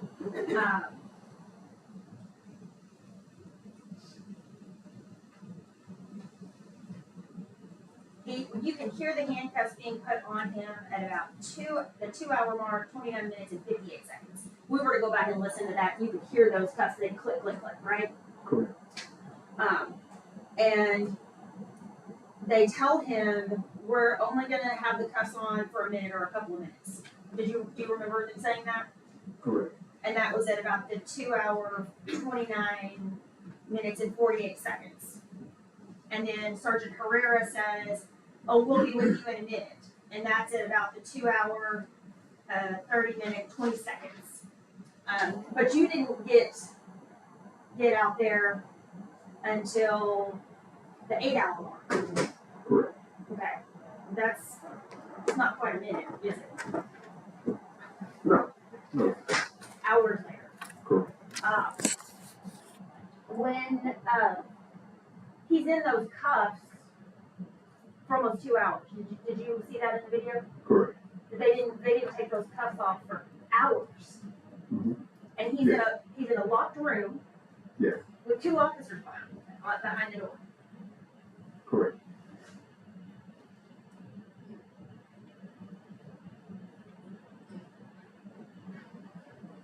Do you remember him asking if they'll found the baby? No. You don't remember that? No. Okay.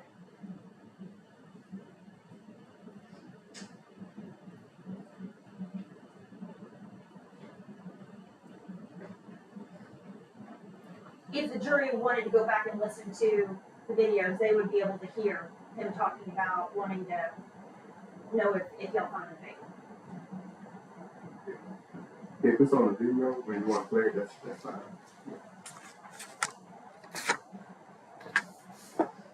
And when he was transferred to the other facility, were you there when he was transferred to the other facility? After y'all looked for everything? Looked for everything? Yes. You don't remember him asking about the baby at that point? No, I don't. I'll pass the witness. Any redirect? No. All right, may this witness be excused again, subject to recall. Subject to recall. All right, thank you, Detective. You're free to leave, but they may need you back. Thank you.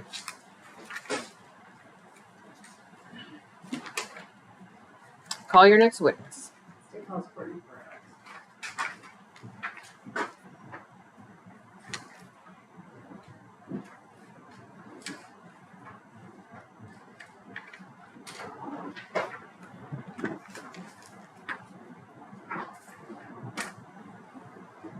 Thank you for raising your right hand. Do you solemnly swear or affirm that the testimony you will give in this case will be the truth, the whole truth, and nothing but the truth, so help you God? I do. Thank you. Please be seated. You may proceed. Thank you. Ms. Perez, can you introduce yourselves to the ladies and gentlemen of the jury and spell your name correctly? My name is Courtney Ferreira, Ferrira. Ms. Perez, how are you employed? I'm employed as the Forensic Biology Supervisor at the Southwestern Institute of Forensic Sciences, also known as SWIFT, or the Dallas County Crime Lab. That's a lot of things you just told us. First, let's start with SWIFT, or the Dallas County Crime Lab. What is it that SWIFT does? We are a crime lab. There are 2 units of us. We have the chemistry unit, and then there is physical evidence. Physical evidence is broken up into the biology unit, into the trace evidence unit, and into the firearms unit. And you mentioned that you're a forensic biologist? Yes. And I'm sorry, you said your technical title was? I'm the forensic biology supervisor. So you're kind of in charge of all of them? Of the biology unit. How long have you been with Swiss? I have been at Swift since 2003. Prior to that, did you work anywhere else? I have my bachelor's from Texas Tech University. I have done research in the pharmaceutical industry. I've done research in infertility, and I've done research at UT Southwestern. Like I said, I've been at Swift since 2003. At Swift, we undergo a very extensive DNA training program, which results in being competency tested, and then I'm proficiency tested multiple times a year, and I hold a license through the Texas Forensic Science Commission. Do you keep up to date on literature and research in field of DNA analysis? Yes, it's a requirement as a part of my license. So that means that you periodically have to continue your education. Is that correct? Yes. And you mentioned that it's the Dallas County Crime Lab. Is it a law enforcement agency? No, we are a fee-for-service lab. And have you said you've been at Swiss since 2003? Yes. And have you been in the biology unit that entire time? Yes. And did you already say if you belonged to any professional organizations? I did not, but yes, I am a member of TCLAD, which is the Texas Association of Crime Lab Directors. I am a member of the Dallas Area SART, which is the Sexual Assault Response Team.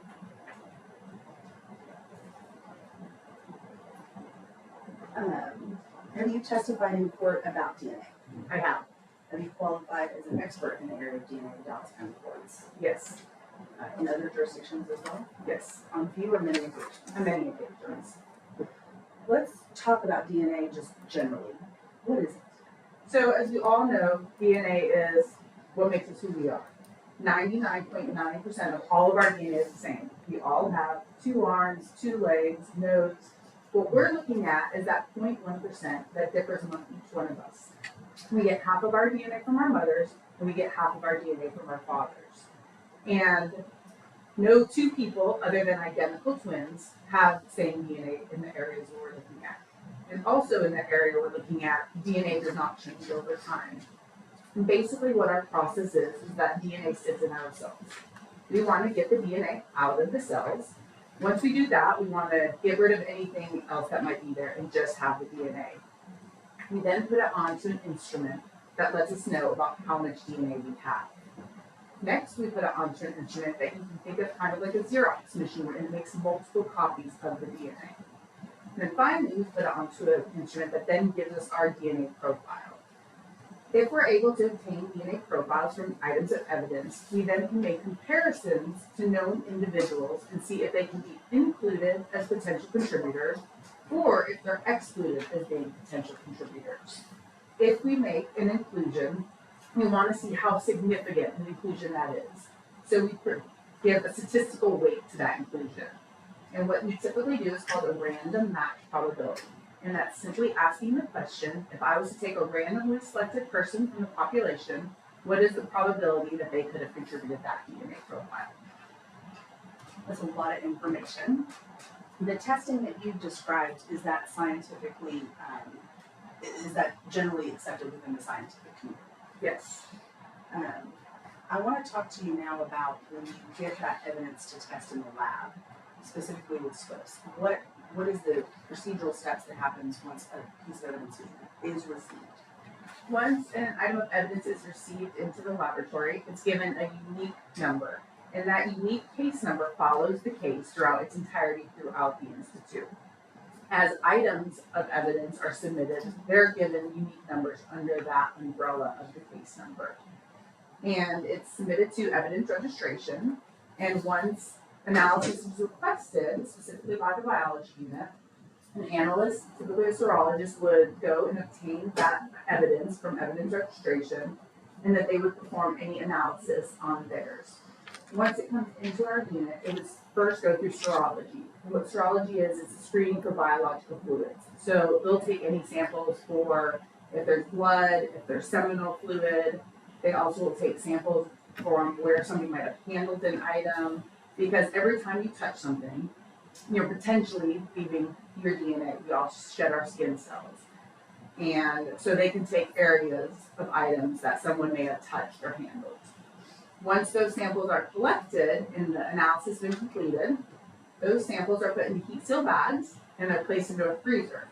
If DNA analysis is then requested, we would go to that freezer and obtain those samples and perform our analysis that I talked about before. So serology double checks first and make sure that there's something to test. Yes, they do the initial either screening for biological fluids, or they just take samples of who may not have handled an item, areas that may have been handled. And then if further testing is requested, then DNA analysis is done. Yes. And you talked earlier about a known standard. How do you get known standards? There's different ways we can get known standards. There's either a blood standard that we can obtain from a person, so it's simply a sample of someone's blood, or there's what's called a buccal swab. And that's very simply a Q-tip, basically swabbing the inside of the cheek cells. It collects a person's DNA, and then we are able to use that for the person's known DNA standard. Did you perform DNA testing in connection with this case? Yes. Did it go through those same procedures and techniques that you described for the show today? Yes. What items were received to do testing on? I did DNA analysis on a flat sheet labeled 1A, a fitted sheet labeled 1B, a pillow labeled number 2, a piece of carpet labeled number 3, swabs labeled number 4, swabs labeled number 6, swabs labeled number 8, and a blanket. And there was a standard Cedric Jackson Jr. and a standard from Cedric Johnson.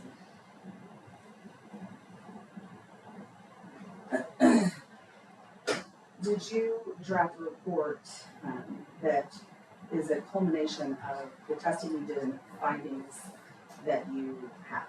Yes. You mentioned that you had a standard from Cedric Jackson Jr. and Cedric Johnson. What is that standard? From Cedric Johnson, it was a buccal swab standard. Okay. And the standard from Cedric Johnson was skeletal muscle. Cedric Jackson Jr.? Yes, I apologize. It's okay, there's a Cedric Jackson and a Cedric Johnson. It's getting everybody confused.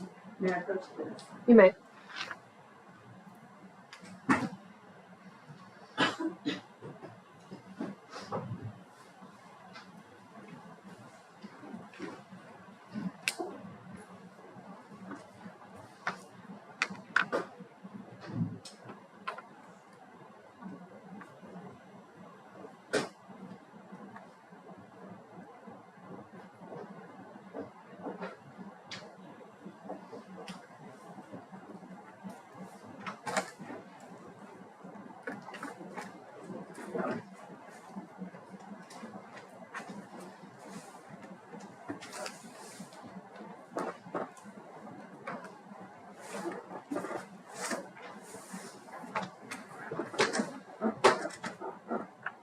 I'm going to show you what's been marked as evidence as States Exhibit 54. Ask if you recognize that.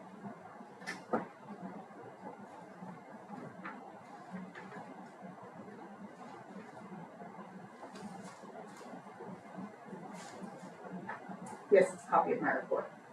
Does it fairly and accurately reflect the final DNA report you did in this case? Yes. Anything you changed, altered, or deleted from it? No, just with the addition of the States Exhibits there. I'm now going to show you what's been marked as States 55 through 58 and ask if you recognize those items.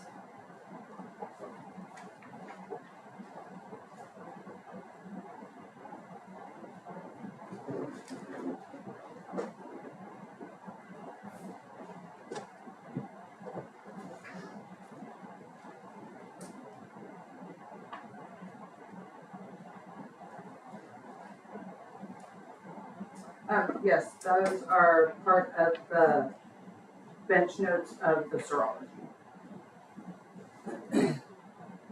Are these snippets from those notes? Yes. And do they fairly and accurately represent those notes and specifically the items contained within them? Yes. And we offer States 54 through 58. Can I review my previous 3 objections and also related to these exhibits and also to any further testimony from this witness. The court recalls those 3 objections. They are overruled. State's exhibits 54 through 58 are admitted for all purposes. Permission to publish? You may. You mentioned a moment ago, Ms. Ferrer, that you tested items that were marked as 1 and 2. Those notations or markings came from the police department. That's how they identified the item. Does that sound right? Yes. Because in addition to getting the item, you also get kind of a supplement from what the police discovered. Just kind of shows you what it is. Yes, at times. So here on the first page of your report, you can see those items that you talked about that you received and tested, and the analysis that you performed for DNA. Yes. This is an explanation on the second page. What does this tell us on the second page of your report? On the second page, it's talking about how my determinations are made. So when I was talking about how we get half of our DNA from our mothers and half of our DNA from our fathers, when we obtain DNA profiles, any one person in that area can have 1 or 2 genetic markers. You could have gotten the same from your parent, each parent, or different ones. If when looking at the DNA profiles, there's more than that, so there's 3, 4, there's multiple genetic markers, that then lets us know that there's a mixture of DNA. So there's more than one contributor to that DNA profile. If we obtain mixtures, we then have various categories for those mixtures. First, if it's not a mixture and it's one person, we would call that a single source sample. If it's a mixture and when looking at the mixture, we can't determine that one person contributed more than another, we would call that a simple mixture. If when looking at the mixture, we can see that somebody contributed more of a DNA profile, we would call that a major contribution, and anything left is in the minor contribution. And lastly, we have what's called a subtraction. And that's typically done on intimate samples. For example, if you were to take a swabbing of my arm and you got a mixture of DNA. Well, I'm a known contributor to my own person, so I could subtract out my DNA profile, and then anything left would be that second contribution. And the bottom just talks about the comparison that you did between the items and the known standards. That's correct. Page 3, what does this give us? This talks about at the very top, it talks about how I talked previously about we give a statistical weight. So that is discussing our statistical weight. And then the next part is giving the result of the buccal swab from Cedric Johnson, and it says that it was a complete single source profile. So what does that tell you? That his known standard was from one single individual. So it's a good profile, you've got a good basis for which to make a comparison. Correct, it's a complete profile. So page 4 of 6. What is this chart at the top of that page? So this is now a table of all of the samples that DNA profiles were obtained on. And so going down each row, it's the item. And then going across is the people who comparisons were made to. So you'll see 3 columns. There's a Cedric Jackson Jr., there's a Cedric Johnson, and then you see the final column says female 1, because on one of the samples, there was an unknown female profile that was then given the designation female 1. So starting with the stain from the flat sheet, what can you tell from your testing who might have contributed to the DNA discovered on that sheet? So that was a mixture of 2 individuals that could be resolved into a major and a minor contribution. The DNA profile from the major contributor was that DNA profile of that unknown female, so female 1. And the statistic for that inclusion is less than 1 in 10 trillion. To put that a little bit easier, there's roughly about 8.1 billion people on this earth. You would expect to need a population of 1,200 Earths. You would expect to find that DNA profile one time. Cedric Jackson Jr. was excluded as being a potential contributor to the minor contribution, and Cedric Johnson was included as being a potential contributor to the minor contribution with a statistical weight of 1 in 23. So for every 23 individuals, you would also expect one person to be included in that same way. Moving to the stain from the fitted sheet, what can we tell about who's the contributor there? That was a single source profile that matched the DNA profile of Cedric Jackson Jr. with that same statistical weight of that less than 1 in 10 trillion. And Cedric Johnson and the female one were both excluded as being potential contributors. And you said that we would need to get 1,200 Earths to find that DNA profile again. Yes, you roughly need about 1,200 Earths, and you would expect to find that DNA profile one time. Moving to the stain from the pillow, who can you tell us is the contributor there? That again was a single source profile that matched the DNA profile of Cedric Jackson Jr. with that same statistical weight of the less than 1 in 10 trillion. And again, Cedric Johnson and female one were excluded as being potential contributors. There's also a piece of carpet that was cut out and tested, is that correct? Yes, the DNA profile obtained from that piece of carpet was a single source profile that matched the DNA profile of Cedric Johnson with that same statistical weight of the less than 1 in 10 trillion. And Cedric Jackson Jr. and female one were both excluded as being potential contributors. Moving to stain swabs number 4. Again, that number delineation comes from the police department's collection and the order in which they handle things. Is that right? Yes, that number 4 is their designation. So swab number 4, what can you tell us about the DNA findings on that item? That was a single source profile that matched the DNA profile of Cedric Jackson Jr. with that same statistical weight of the less than 1 in 10 trillion.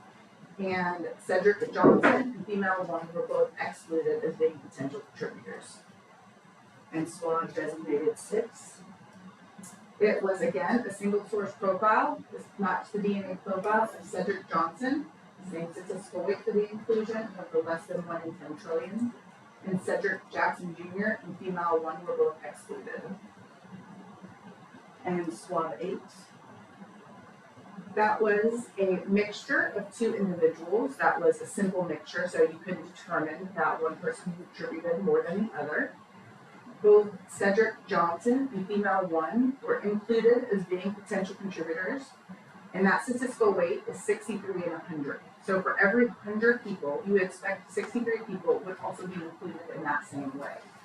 And Cedric Jackson Jr. was excluded as being a potential contributor. And the stain from the blanket. That was a mixture of 2 individuals. It could be resolved into a major and a minor contribution. The DNA profile of the major contributor matched the DNA profile of Cedric Jackson Jr. with that statistical weight of the less than 1 in 10 trillion. Cedric Johnson was included as being a potential contributor to that minor contribution with a statistical weight of 1 in 190 million. And female one was excluded as being a potential contributor. So the weight that you give that 1 in 190 million, what would you say that is? So for every 190 million people, you would expect one person would also be included in that same way. Now the next page is just your notification that you have all the things, should we want it?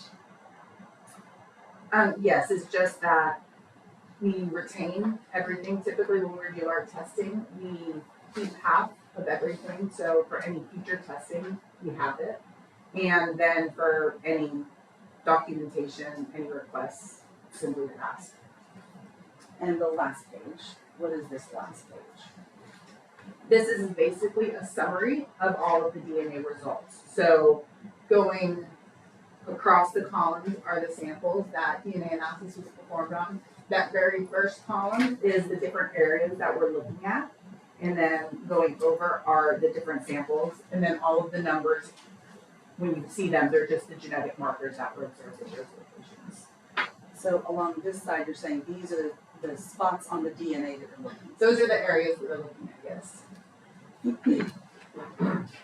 And does your DNA change over time? And the areas we're looking at now.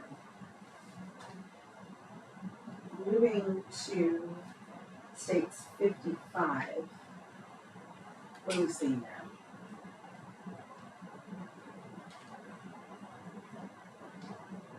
So this is a drawing that the serologist made from the fitted sheet. And if you see that she has a circle in that the T1, so that would have been the area that she collected and DNA analysis was performed on that area. And again, these are the bench notes that you rely on for the previous testing or previous results in order to do your DNA analysis. Yes, these are the bench notes of the serologist. And so this is just denoting where on that fitted sheet that was your item number 11211, where the testing specifically came from on that item. Yes. And then states 55. I'm sorry, 56. Again, where she has circled and the T1, that would be the sample that was performed with DNA analysis. And this is the pillow or item 11311. Yes, And you can tell because that's the notation there. that's correct. And 57.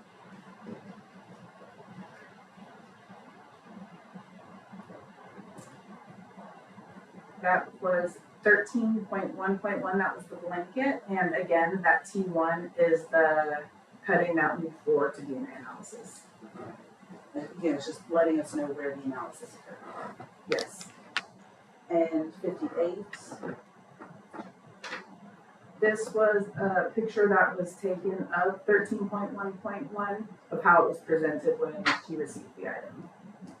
So we can see that there's at least one knot, maybe several knots when you all received it. Yes, she notated that.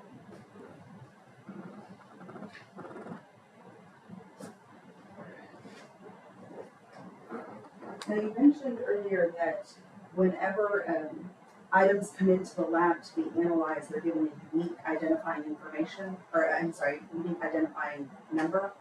Yes. And what number was provided in this case? This case number was IFS-19-12815. And that number is what would be written on anything tested, anything concerning this case would have that number for all time. Yes, this case number would follow the case. May I approach the witness? You may.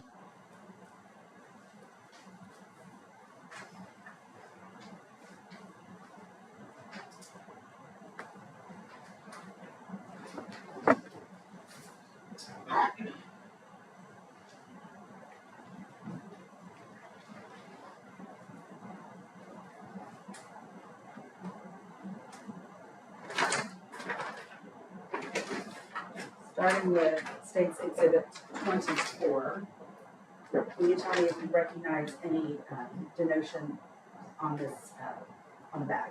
Yes, it has the IFS number, the 19-12815. It has the item, 11.2, and then it has the serologist date and initials. So item, State's Exhibit 24 correlates to 11.2 in your testing, which is the same from the fitted sheet. Yes, 11.2 was a fitted sheet. And further, is the actual item itself notated in any way?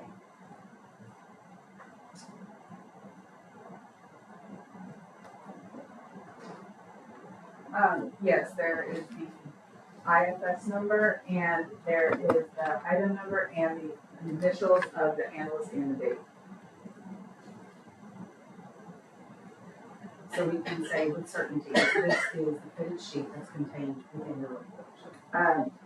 Yes, that was labeled as fitted sheet. Same thing for State's Exhibit 25 and its contents. Do you recognize notations on this bag? Yes, again, it has the unique number, the 19-12815. It has 11.3, and it has the date and initials of the analyst.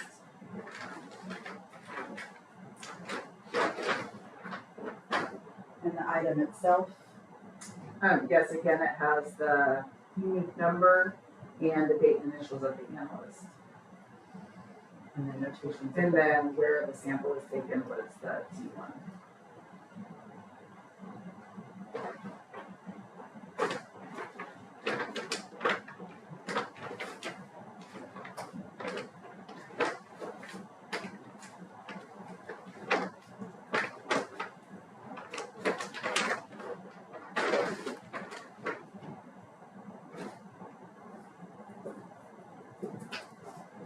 Lastly,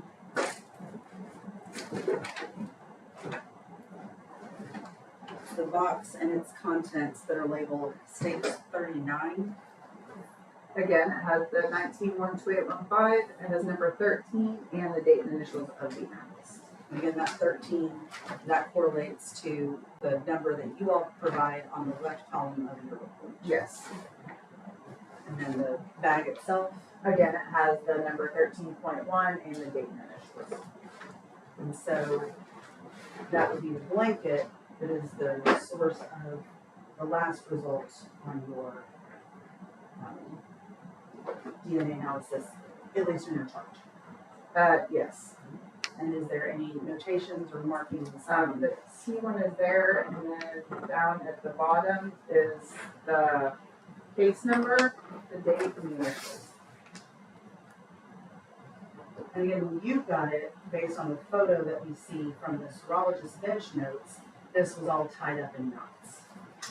It appears, yes, that there was a knot, at least on part of it. So the undoing of that knot for its appearance in court, that was done for the testing. The serologist, yes, notated that she untied it.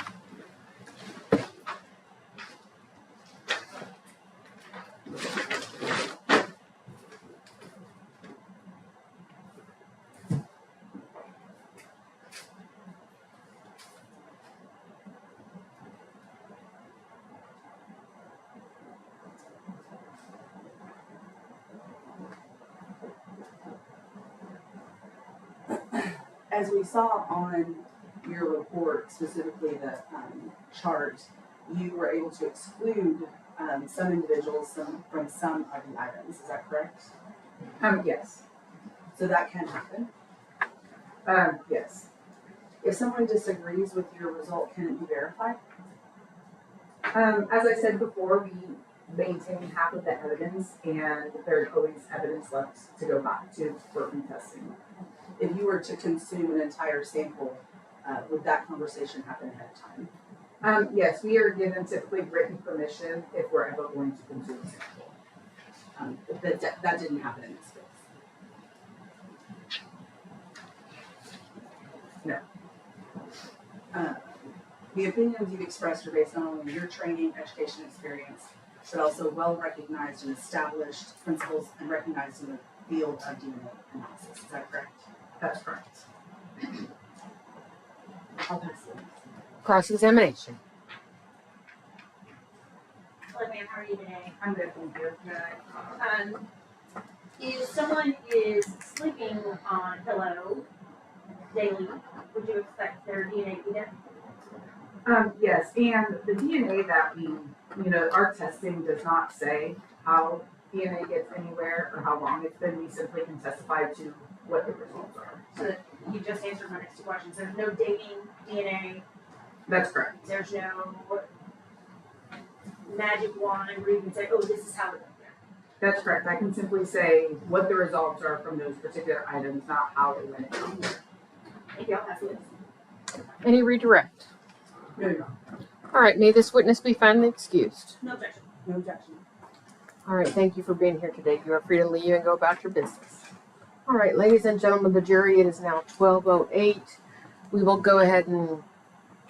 I was going to say, yesterday you said you wanted to go to 12:30, so I was prepared. Do you have a short witness? I believe you should.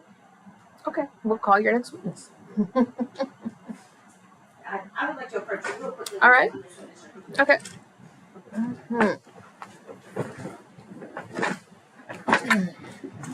Hold on, let me get my sound machine on.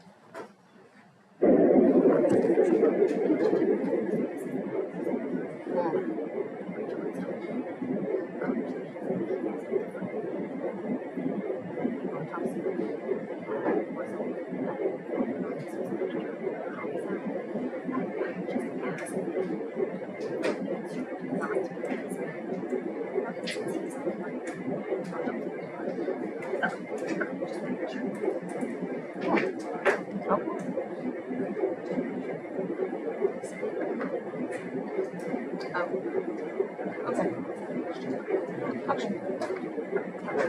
Okay, call your next witness.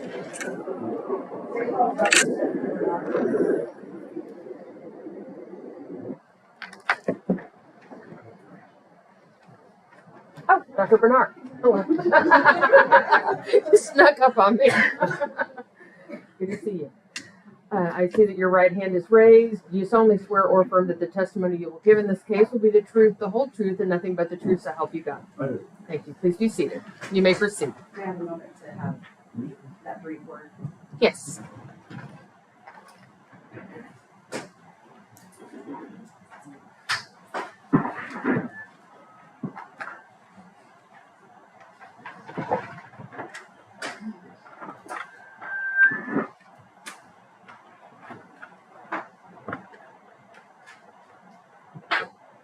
You may proceed. Thank you, Your Honor. Doctor, can you introduce yourself to the ladies and gentlemen of the jury? Jeffrey Barnard, B-A-R-N-A-R-D. And I called you a doctor. Are you a doctor? I am Of what? a doctor of medicine. Can you tell me your background, how you became a doctor? I attended Texas A&M University and received a Bachelor of Science in Medicine degree. I attended Texas A&M College of Medicine and received my MD degree. I served a one-year general surgery internship at Scott and White Hospital in Temple, Texas. I served a 4-year combined anatomic and clinical pathology residency at Scott and White Hospital. I served a 1-year fellowship in forensic pathology at the medical examiner's office in Suffolk County in Long Island, New York. I'm board certified in anatomic pathology, clinical pathology, and forensic pathology. I'm a diplomat to the National Board of Medical Examiners. I worked as an emergency room physician during my residency and fellowship. I am professor of pathology at the University of Texas Southwestern Medical Center, and I'm the current chairman of the Texas Forensic Science Commission. And I was the director of the Southwestern Institute of Forensic Sciences and the chief medical examiner for Dallas until November of 24, at which point I retired. Sort of. So you're retired, but you're Yeah, as I said, sort of. you've mentioned that you do a lot of things. You're a you're a forensic pathologist, an anatomical pathologist, you mentioned medical examiner. What is all of that? Yeah, medical examiner is someone who works in a governmental system for a county whereby they are directed by law to determine the cause and manner of death in cases that are referable to the medical examiner's office under statutes, at least in Texas. There are people who are forensic pathologists, but they're not medical examiners, so they'd be private practice. Do you hold any licenses?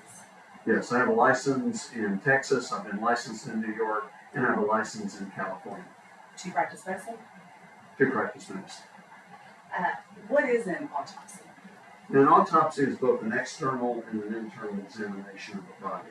So therefore, the external examination is that part of the exam which is performed prior to making incisions into the body to look at the organs inside. So in the external examination, we look for, it could be things like color of hair, color of eyes, features may characterize a person if they have tattoos, anything like that. Also in the external examination, you can identify if there are any injuries that are visible. The internal examination is that part of the exam in which incisions are made into the body. The organs which reside within the body cavities are examined, either for natural disease or for injuries. Also, during both the external and internal examination, if possible, then tissues are removed, oftentimes blood, things like that, for toxicology testing or otherwise there's drug testing. And have you conducted those autopsies you discussed? Many. How many? 10,000, 10,000, maybe way more than that. I quit counting after a while. Is that here in Texas or in other states as well? Well, I've done autopsies in, certainly the majority were in Texas, but I did autopsies in New York. You mentioned an external and an internal examination. Is this documented in any way? Yeah, an autopsy report is generated when an examination is done. And is it documented in any other format? Well, I mean, there are photographs that are taken, toxicology is taken or tested for.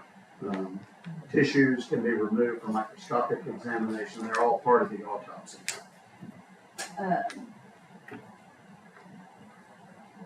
And is each autopsy done there at Swift's provided a unique identifying laboratory number? Yes.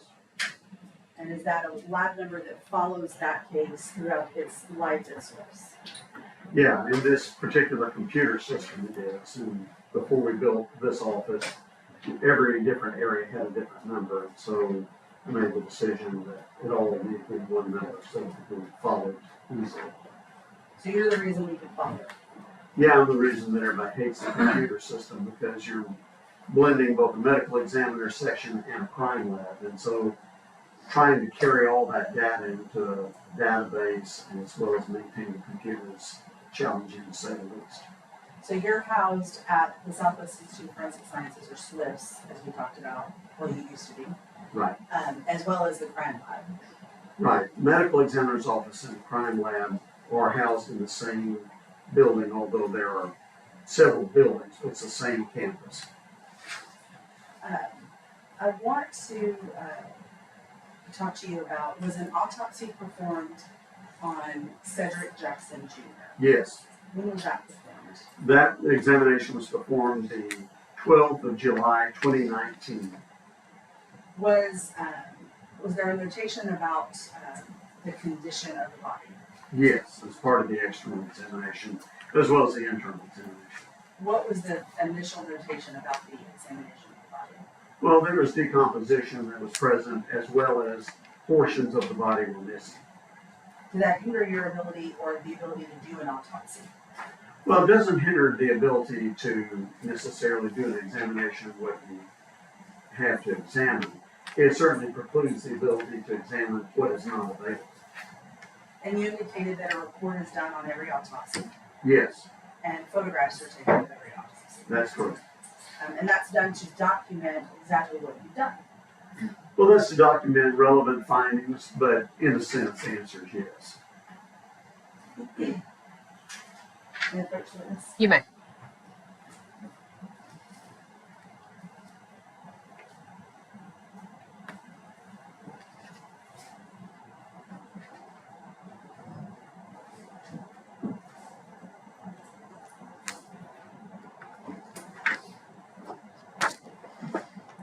Roger, I'm showing you what is marked as State's Exhibits 59, 60, and 61. If you take a look at those.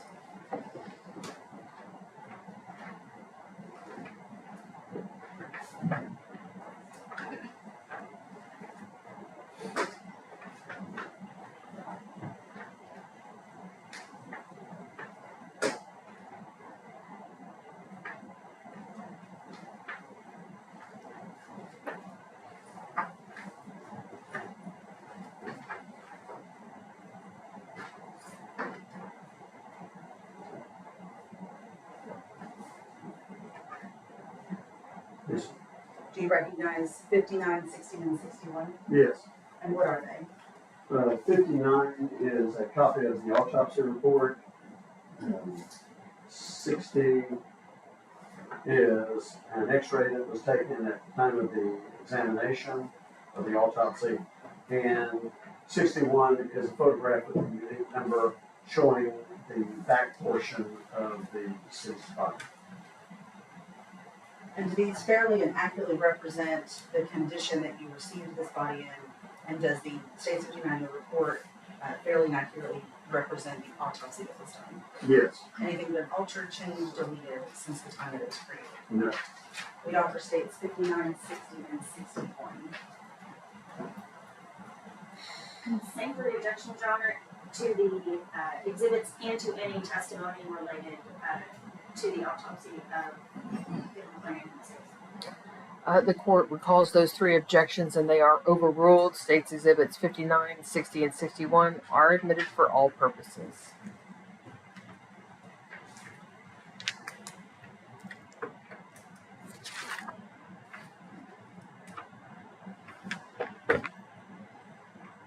I believe you have a copy of the autopsy, Dr. Bernard. I do.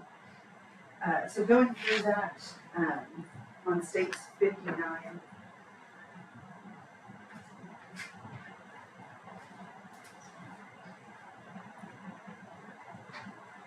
what is happening on this first page of your report? The first page is part of the, really kind of the administrative part of it. That is, it gives the unique number, the name of the individual that's been examined, the date of death, in this case, the date the body was found, what day the exam occurred, organ weights, body weights, and then what was found on the external examination, as well as some of the other things like identifying marks and scars, of which nothing was found. There's a notation that the hand and foot were bagged, the left hand and the feet were bagged. Yeah, that's correct, yes. What is that? Well, that is something that is done to put over the hand and feet in case there might be some pertinent evidence that could be recovered off of the hands and feet. Is that standard in autopsies done on people where we're not sure what happened, where we've got a question as to what happened? Yeah, the feet is kind of varies. Sometimes people do that, sometimes they don't. The hands, yes. What do we see on page 2? Well, page 2 would be the evidence of injury section, extending down to the extremities. What was noted on this body as far as injuries, if any? Well, there are a lot of things that are listed here. So the head and portions of the neck were absent. The right upper extremity was absent. There are a large number of tears, what we call lacerations of the body, the trunk. So those extremities, there are numerous fractures that are present. And then the indication that there's no hemorrhage along these areas of tearing, as well as the fact that the right lung was lacerated or had tears to it.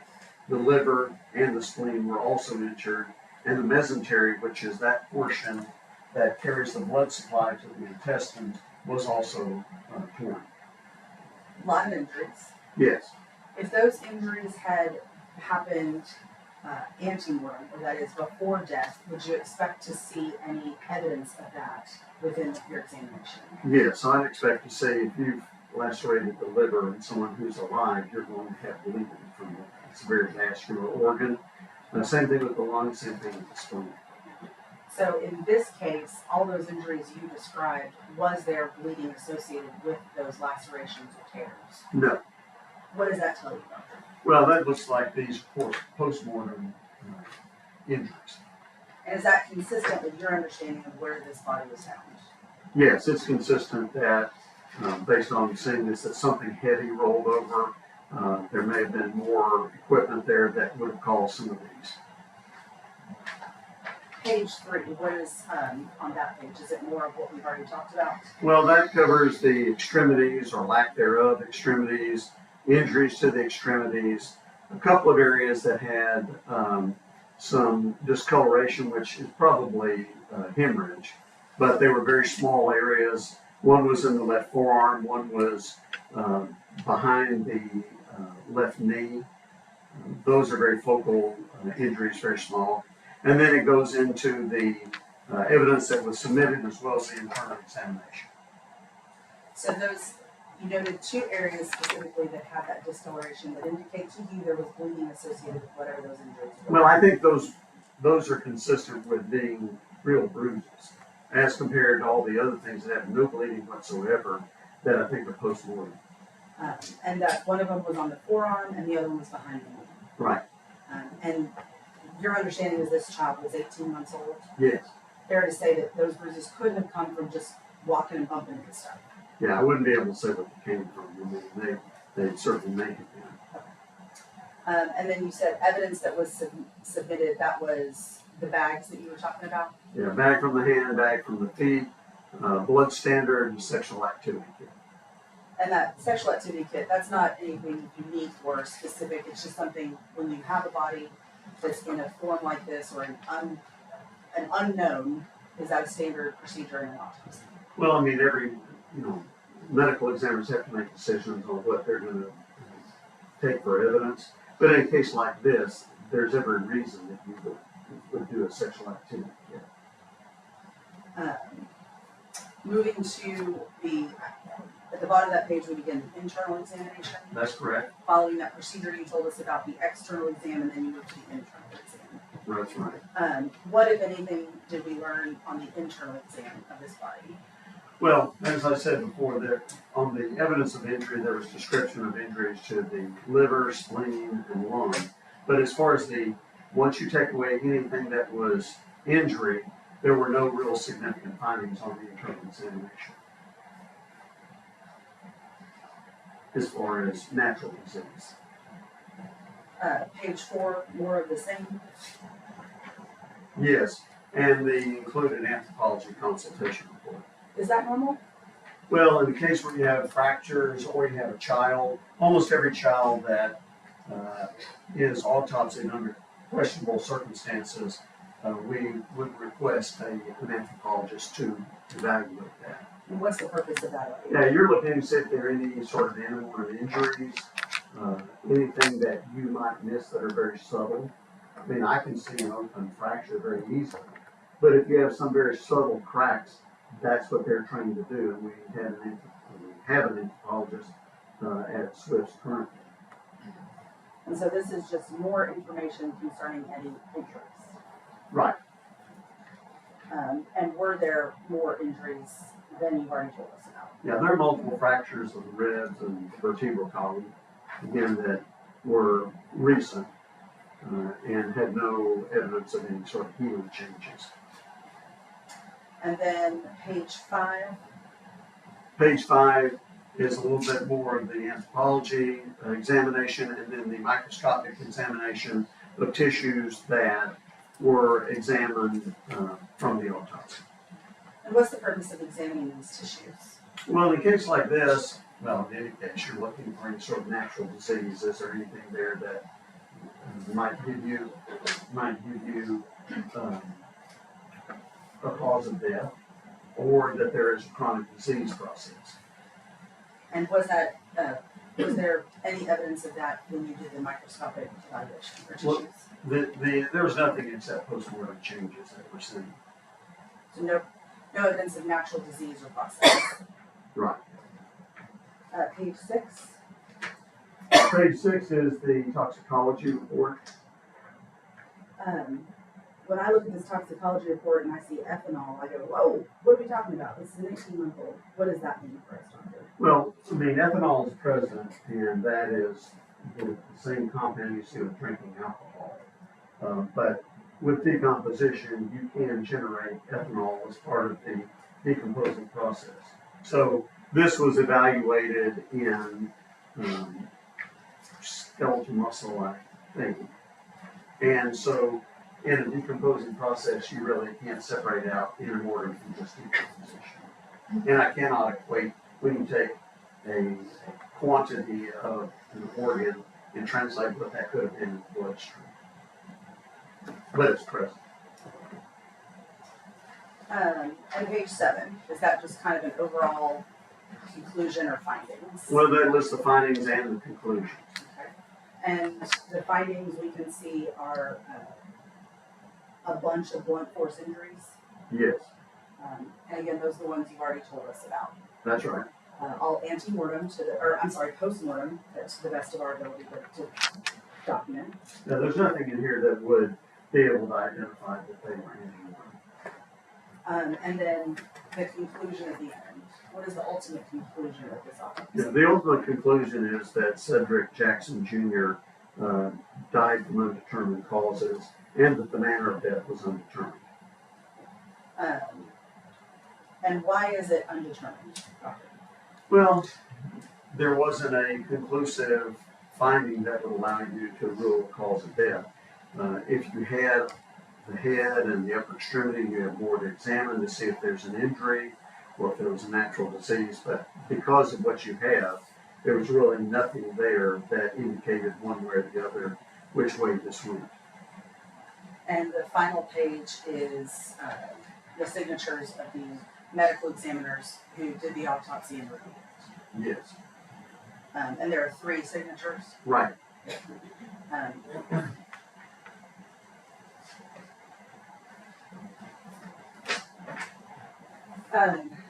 The photos that you took, or that were taken of Cedric Jackson Jr. during his autopsy documented the things that you told us about. Is that right? Yes. The vast majority of those injuries, however, we can't equate to anything other than the condition that the body was found in. Is that right? Yes. But the overall look of the body was important to determine as to why you couldn't figure out exactly the cause of death. Is that fair? That's fair, yes. And 60 and 61 help us explain that. Yes. And this time I'd like to publish 60 and 61. Your Honor, I would re-urge my objections and ask for limiting instruction. Right, the court recalls those objections. They are overruled. Again, ladies and gentlemen of the jury, the photographs concerning how the child's remains look at autopsy are admitted for the limited purpose of helping you determine whether any offense occurred.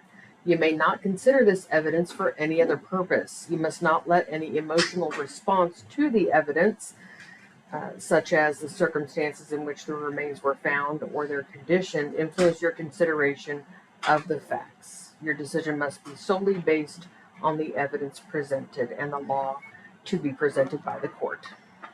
You may proceed. So beginning first with State's Exhibit 60, what is that?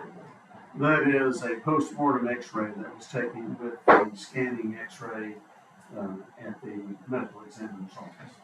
Why did you do an X-ray? Is that standard? Well, we do that on every potential homicide and suicide. And every kid, every child. And 61, what is 61? 61 is the photograph that was taken with the deceased, with the front part of the body down so that you see the back of the body. Is this what we describe as an as-is photo? Well, it's an as-is of the back in legs. And this is the condition in which Swift receives the body, is that right? Yes.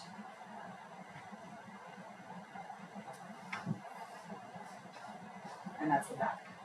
Correct.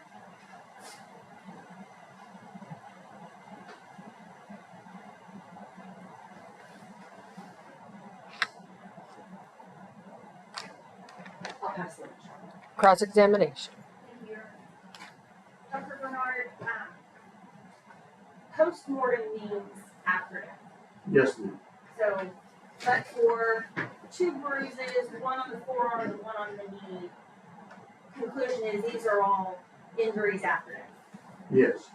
And That they're consistent with that. There's nothing to indicate there's no bleeding, so there's nothing to indicate that there was viability. And because there's no way to say how this didn't happen. Now, there's really not, in looking at this and doing microscopics, there was no natural disease, nor were there any injuries that were fatal based on what we could examine. And just on page 5 of the autopsy, we see a lot of, in the microscopic examination, we see a lot of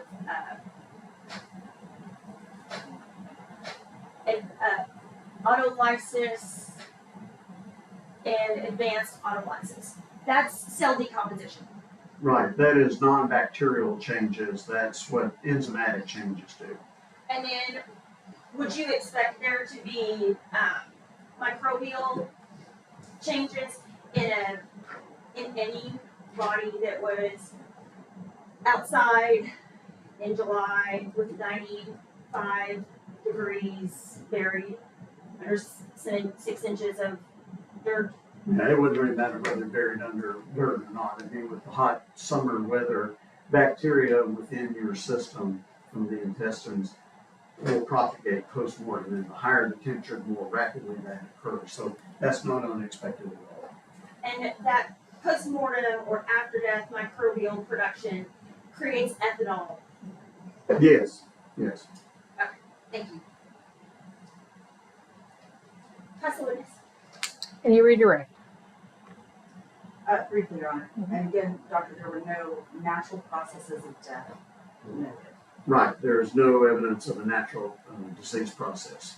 No illness or anything like that. Right, no pneumonias, no myocarditis, no anything. No. Anything further? No, Your Honor. All right. May this witness be finally excused. No objection from the state. No objection. All right. Thank you, Dr. Barnard. You are free to leave and go about your business. Go back and watch TV. Yep. All right, ladies and gentlemen of the jury, it is now, according to my clock, 12:27. So we're going to take a lunch break for an hour. I expect you back in the jury room no later than 1:30 p.m. Remember your instructions. You cannot discuss any of the testimony, not with each other, not with anyone else, and you cannot do any independent research regarding anything we've discussed or that has been brought up during testimony. We are at recess. All right.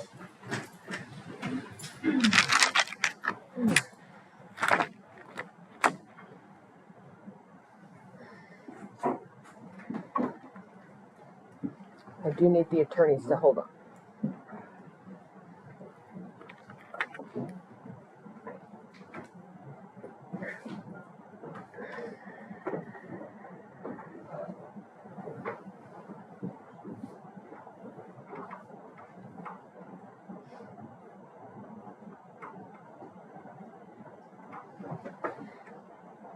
You may be seated. All right.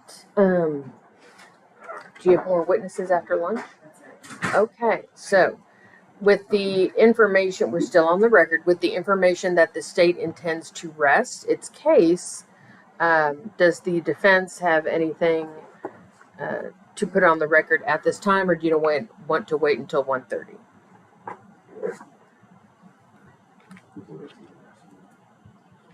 Okay. Judge, I was going to offer states 53 for record purposes. Is there any objection? 53 was the previous stipulation. All right. So State's Exhibit 53 is admitted for record purposes only. Okay. And Judge, when we get back in after lunch, we're going to offer states 62, which is the new one. Would you like to see it? Sure. Okay, so the state will rest, and then is there anything you all want to put on the record now? If it's okay, Judge, we'd like to wait until they rest Okay. from the jury, then you'll excuse the jury for Well, 2 issues we need to take up. all right, We just have to do it after they rest. All right. from the jury. all right. And we will have the pre-talk with our client again before that, so it won't be long at all. I need to put some stuff on the record. Okay. Then we are at lunch. If Jacob, you could just wait for me to read the stipulation. Okay. Thank you. Thank you, Judge. Judge, just to move, we're going to also offer all the photos from the landfill and all the photos from the autopsy for record purposes. And Rosa has them. All right. Well. They're not marked yet, so I just wanted to. We'll do that over lunch if that's all right. Yep. I didn't want you to think that I wasn't telling you something else. No, that's fine.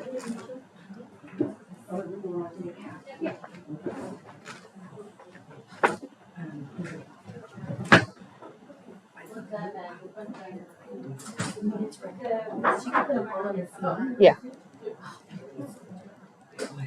Are they all on a CD? Are they already? Well, actually, that's not true. Are you going to pass it? And then just put a CD in that would be better. Okay. Hold on. Let me